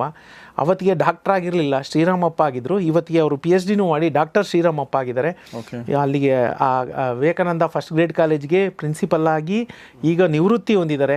ಈಗ ಹೊಸಕೋಟೆಯಲ್ಲಿ ನಿವೃತ್ತ ಜೀವನನ 1-2-3 ಎಕರೆ ಜಮೀನು ತಗೊಂಡು ಅಲ್ಲೇ ಫಾರಮ್ ಹೌಸ್ ಮಾಡಿಕೊಂಡು ಕೃಷಿ ಮಾಡ್ತಾ 60ರ ನಂತರವೂ ಅವರಿಗೆ ಒಳ್ಳೊಳ್ಳೆ ಆಫರ್ಗಳು ಬಂದವು ಬೇರೆ ಬೇರೆ ಕಾಲೇಜ್ಗಳಲ್ಲಿ. ಇದು ಎಲ್ಲ ಅವರು ನಾನು ಫೋನ್ ಮಾಡಿದ್ರೆ 6 ತಿಂಗಳಿಗೋ 8 ತಿಂಗಳಿಗೋ ಒಂದ್ಸರಿ ಫೋನ್ ಮಾಡ್ತೀನಿ, ಮಾಡಲ್ಲ ಅಂತಲ್ಲ, ದಿನನಿತ್ಯ ಮಾತಾಡೋದಿಲ್ಲ. ನನಗೂ ಸಮಯ ಇರೋದಿಲ್ಲ, ಅವ್ರಿಗೂ ಸಮಯ ಇರೋದಿಲ್ಲ. ಮಾತಾಡಿದ್ರೆ ಗಂಟೆ ಕಡಿಮೆ ನಾವು ಇಡೋದಿಲ್ಲ. ಆಗ ಅವರು ಅದೇ ಹೇಳಿದ್ರು, ರಂಗ ಇಷ್ಟು ದಿನ ನನಗೆ ಅಂತ ಮಾಡ್ಕೊಂಡೆ ಕಣೋ, ಇನ್ನು ಮುಂದಕ್ಕಾದರೂ ಒಂಚೂರು ಭೂಮಿ ತಾಯಿ ಸೇವೆ ಮಾಡೋಣ ಅಂತ ಆಸೆ. ಇದು ಅವ್ರ ಮಾತುಗಳು. ಹಾಗಾಗಿ ಅವ್ರಿಗೆ ಬಂದಂತಹ ಎಂತೆಂಥದೋ ಆಫರ್ಗಳನ್ನು ಅವರು ತಿರಸ್ಕರಿಸಿ ಈಗ ಹೋಗಿ ಭೂಮಿ ತಾಯಿ ಸೇವೆ ಮಾಡಿಕೊಂಡು ತಮಗೆ ಬೇಕಾದ ಅನ್ನನ, ತಮಗೆ ಬೇಕಾದ ಹಾಲನ್ನು, ತಮಗೆ ಬೇಕಾದ ನೀರನ್ನು ಪ್ರತಿಯೊಂದನ್ನು ತಾವೇ ಉತ್ಪಾದನೆ ಮಾಡಿಕೊಂಡು ಅಲ್ಲಿ ಒಂದು ಸಸ್ಟೈನಬಲ್ ಲಿವಿಂಗ್ ಅಂತ ನಾವೇನು ಹೇಳ್ತೀವಲ್ಲ, ಆ ರೀತಿಯ ಒಂದು 3 ಎಕರೆನೋ 5 ಎಕರೆನೋ ಜಮೀನು ತಗೊಂಡು ಅಲ್ಲೇ ಫಾರಮ್ ಹೌಸ್ ಮಾಡಿಕೊಂಡು ಅಲ್ಲೇ ಅವರು ತಮ್ಮ ಪತ್ನಿ ಸಮೇತ ಹೊಸಕೋಟೆ ಬಳಿ ಜೀವಿಸ್ತಾ ಇದ್ದಾರೆ. ಹಾಗಾಗಿ ಏನು ಕಲಿಸಿದ್ರು ಸರ್ ನಿಮಗೆ? ನನಗೆ ಅವರು ಅಕೌಂಟೆನ್ಸಿ ಕಲಿಸಿದ್ರು. ಅಲ್ಲ, ನಾನು ಹೇಳ್ತಿರೋದು ನಿಮಗೆ ಕಾಮರ್ಸ್ ಅಕೌಂಟೆನ್ಸಿ ಕಲಿಸಿದ್ರು. ಬಟ್ ಅಂದರೆ ನಿಮ್ಮ ನಿಮ್ಮ ನಿಮ್ಮ ನಿಮ್ಮ ಈ ಒಂದು ಬದುಕನ್ನ ರೂಪಿಸೋಕೆ ಏನು ಯಾವ ರೀತಿ ಕಾರಣ ಆದರೂ ನೀವು ತುಂಬ ನನಗೆ ಖುಷಿ ಆಯ್ತು ಈ ಪ್ರಶ್ನೆ ಕೇಳಿದ್ದು. ಯಾಕೆ ಗೊತ್ತಾ, ಪಾಠ ಎಲ್ಲರೂ ಮಾಡ್ತಾರೆ. ಏನು ಅದು ಅವ್ರಿಗೆ ಸಂಬಳ ಸಿಕ್ಕಿರುತ್ತೆ, ಅವ್ರು ಬರ್ತಾರೆ, ಇದು ಹಿಂಗಿದೆ, ಇದು ಡೆಬಿಟು, ಇದು ಕ್ರೆಡಿಟು, ಇದು ಬ್ಯಾಲೆನ್ಸ್ ಶೀಟು, ಇದು ಟ್ರಯಲ್ ಬ್ಯಾಲೆನ್ಸು, ಏನೋ ಅವ್ರಿಗೆ ಪಠ್ಯದಲ್ಲಿರೋದನ್ನು ಮಾಡಿ ಮುಗಿಸಿ ಹೋದರೆ ಆಯಿತು. ಅದರ ನಂತರವೂ ತಮ್ಮ ವ್ಯಕ್ತಿತ್ವದಿಂದ ಪ್ರಭಾವಿಸ್ತಾರಲ್ಲ, ಅವರು ಮಾತ್ರ ಮನಸ್ಸಿನಲ್ಲಿ ಉಳ್ಕೋತಾರೆ. ಅವಾಗ ಮಾತ್ರ ನಮ್ಮಲ್ಲೂ ಅವ್ರ ಬಗ್ಗೆ ಒಂದು ಸದ್ಭಾವನೆ ಉಳ್ಕೊಂಡಿರುತ್ತೆ. ಹಾಗಾಗಿ ಅಂಥ ಪುಸ್ತಕಗಳು ಅಂಥವ್ರಿಗೆ ಡೆಡಿಕೇಟ್ ಆಗುತ್ತೆ. ಹೇಗೆ ಅವರು ನನ್ನನ್ನು ಪ್ರಭಾವಿಸಿದ್ರು ಅಂದರೆ, ಆ ವ್ಯಕ್ತಿ ಒಂದು ದಿನಕ್ಕೂ ಕೂಡ ಎಲ್ರಿಗೂ ಅರ್ಥ ಆಯ್ತು ಅಂತ ನೋಡ್ತಿದ್ರೆ ಹೊರತು ಒಂದು ದಿನಕ್ಕೂ ಕೂಡ ಅದೊಂದಾಯ್ತು ಕೆಲಸ ಅಂತ ನೋಡದೆ ಪ್ರತಿಯೊಬ್ಬರಿಗೂ ಅರ್ಥ ಆಯ್ತಾ ಅನ್ನೋದನ್ನೇ ಮಾಡ್ತಾಯಿದ್ರು. ಮತ್ತು ಎಲ್ಲದಕ್ಕಿಂತ ಮುಖ್ಯವಾದ್ದು, ನೀವು ನನಗೆ ಹೇಳ್ತಿರ್ತೀರಿ ಎನರ್ಜೆಟಿಕ್ ಆಗಿರ್ತಾನೆ ಅಂತ. ಇವತ್ತು ನೀವು ಅವ್ರನ್ನ ಒಮ್ಮೆ ಭೇಟಿ ಮಾಡಿ, ಎಷ್ಟು ಎನರ್ಜಿ ಗೊತ್ತಾ ಆ ವ್ಯಕ್ತಿಲಿ. ಅವರು ಬೇಜಾರು ಒಂದಿದ್ದೆ ನಾನು ನೋಡಲಿಲ್ಲ.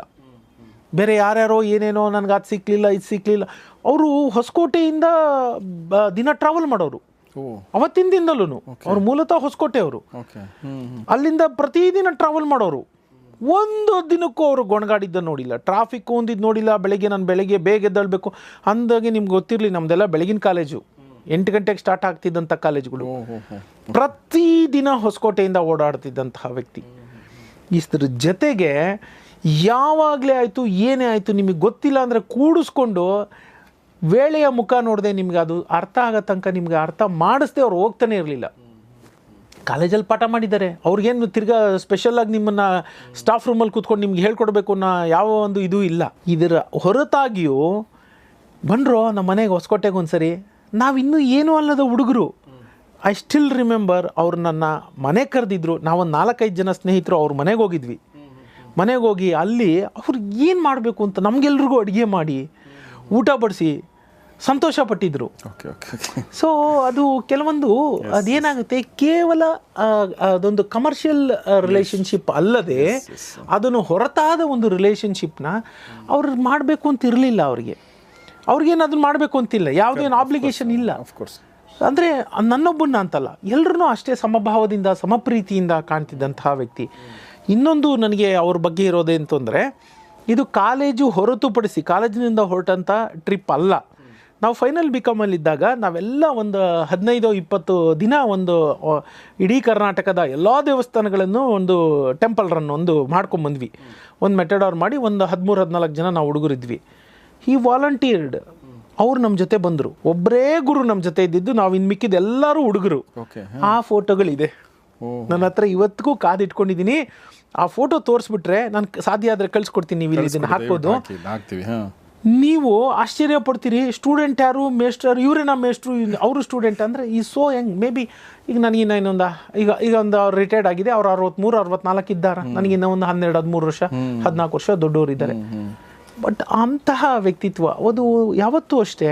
ಆ ಪ್ರಭಾವ ಬೀರುವಂಥ ಗುರು ಸಿಕ್ಬಿಟ್ರೆ ನಿಮ್ಮ ಮೈಂಡ್, ನಾನು ಯಾವಾಗಲೂ ಅದನ್ನ ಹೇಳ್ತೀನಿ, ನಮ್ಮ ಮನಸ್ಥಿತಿ ಬದಲಾಯಿಸುವಂಥ ಗುರು ಸಿಕ್ಕರೆ ಅದಕ್ಕಿಂತ ಪುಣ್ಯ ಬೇರೊಂದಿಲ್ಲ.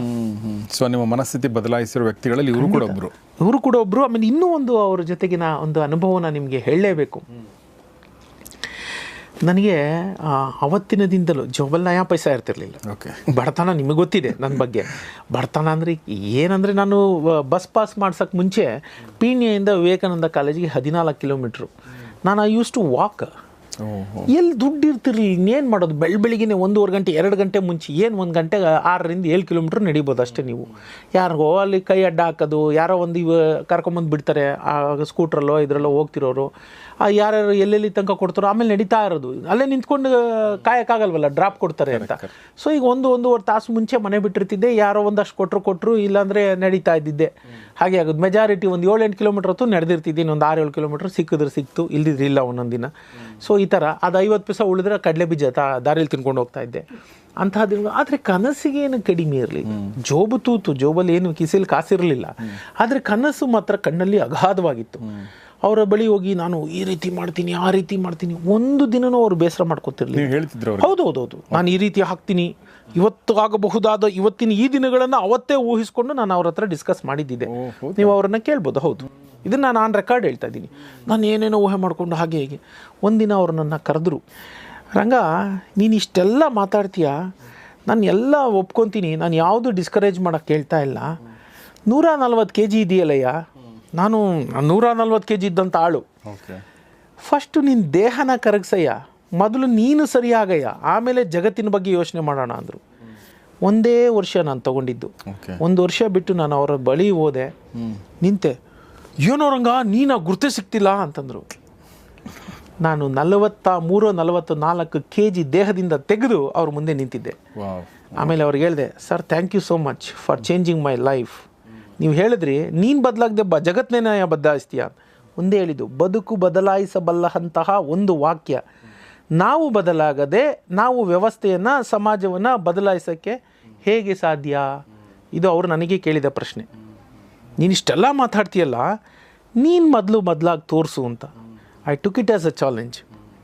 ಇವತ್ತಿಗೂ ಅವ್ರ ಜೊತೆ ನನ್ನ ಸಂಬಂಧ ಬಹಳ ಹಸಿರಾಗಿದೆ. ಈ ಇಂಟರ್ವ್ಯೂ ಆದಮೇಲೆ ಅವ್ರಿಗೆ ಫೋನ್ ಮಾಡಿ, ಇವತ್ತು ಆಯಿತು ಸರ್, ಈ ರೀತಿ ಆಯಿತು, ಈ ಥರ ಮಾತಾಡಿದೆ ಅಂತ ಅವ್ರ ಹತ್ರ ಹಂಚ್ಕೋತೀನಿ. ಸೊ ಈ ಪುಸ್ತಕನ ಖಂಡಿತ ಓದಿ ಮತ್ತು ನಿಮ್ಮ ಅನಿಸಿಕೆಗಳನ್ನ ದಯವಿಟ್ಟು ಕಮೆಂಟ್ ಬಾಕ್ಸಲ್ಲಿ ತಿಳಿಸಿ ಅಂತ ಹೇಳ್ತಾ ನಾನು ಇವತ್ತಿನ ಈ ಕಾರ್ಯಕ್ರಮಕ್ಕೆ ಕೊನೆ ಹಾಡ್ತಾ ಇದ್ದೀನಿ. ರಂಗಸ್ವಾಮಿ ಸರ್ಗೆ ನಿಮ್ಮೆಲ್ಲರ ಪರವಾಗಿ ತುಂಬ ಧನ್ಯವಾದ sir. Thank you very much. ನಮ್ಮ ಜೊತೆ ಥ್ಯಾಂಕ್ ಯು ಗೌರೀಶರೇ, ಥ್ಯಾಂಕ್ ಯು. ಎಲ್ರಿಗೂ ಒಳ್ಳೆಯದಾಗಲಿ. Thank you. ಸೊ ಸ್ನೇಹಿತರೆ, ಹಾಗಾದರೆ ಈ ಪುಸ್ತಕದ ಲಿಂಕ್ ಡಿಸ್ಕ್ರಿಪ್ಷನ್ ಇರುತ್ತೆ, ಹೋಗಿ ತೊಗೊಂಡು ಓದಿ, ನಂತರ ಕಮೆಂಟ್ ಬಾಕ್ಸಲ್ಲಿ ತಿಳಿಸಿ. ಮತ್ತು ಕೊನೆಯದಾಗಿ, ನೀವು ಯಾವ ಥರದ ಕುಟುಂಬದಿಂದ ಬಂದಿರ್ತೀರಿ ನಂಗೆ ಗೊತ್ತಿಲ್ಲ, ಆದರೆ ನಿಮ್ಮ ಲೈಫಲ್ಲಿ ನೀವು ಏನೋ ಒಂದು ನಿಮ್ಮ ಅನುಭವದ ಪಾಠದ ಮೂಲಕ ಒಂದು ನಿಯಮವನ್ನು ಕಂಡುಕೊಂಡಿರ್ತೀರ. ಈ ಥರ ಆದರೆ ನನ್ನ ಲೈಫ್ ಚೆನ್ನಾಗುತ್ತೆ ಅಂಥೇಳಿ. ಆ ಥರ ಯಾವುದೇ ಒಂದು ಅನುಭವದ ನಿಯಮ ನೀವು ಅಳವಡಿಸ್ಕೊಂಡು ಅದರಿಂದ ನಿಮಗೆ ಒಳ್ಳೆಯದಾಗಿದ್ದರೆ ದಯವಿಟ್ಟು ಆ ನಿಯಮನ ಕಮೆಂಟ್ ಬಾಕ್ಸಲ್ಲಿ ತಿಳಿಸಿ. ಸೊ ದಟ್ ಅದು ಇನ್ನೊಬ್ರಿಗೂ ಯೂಸ್ ಆಗುತ್ತೆ, ಒಳ್ಳೆಯದಾಗುತ್ತೆ ಅಂತ ಅನಿಸುತ್ತೆ. ನೋಡ್ತಾರೆ ಗೌರಿ ಶಕ್ತಿ ಸ್ಟುಡಿಯೋ ಮತ್ತು ಓದ್ತಾರಿ ಹೊಸ ಪುಸ್ತಕ. ನಮಸ್ಕಾರ.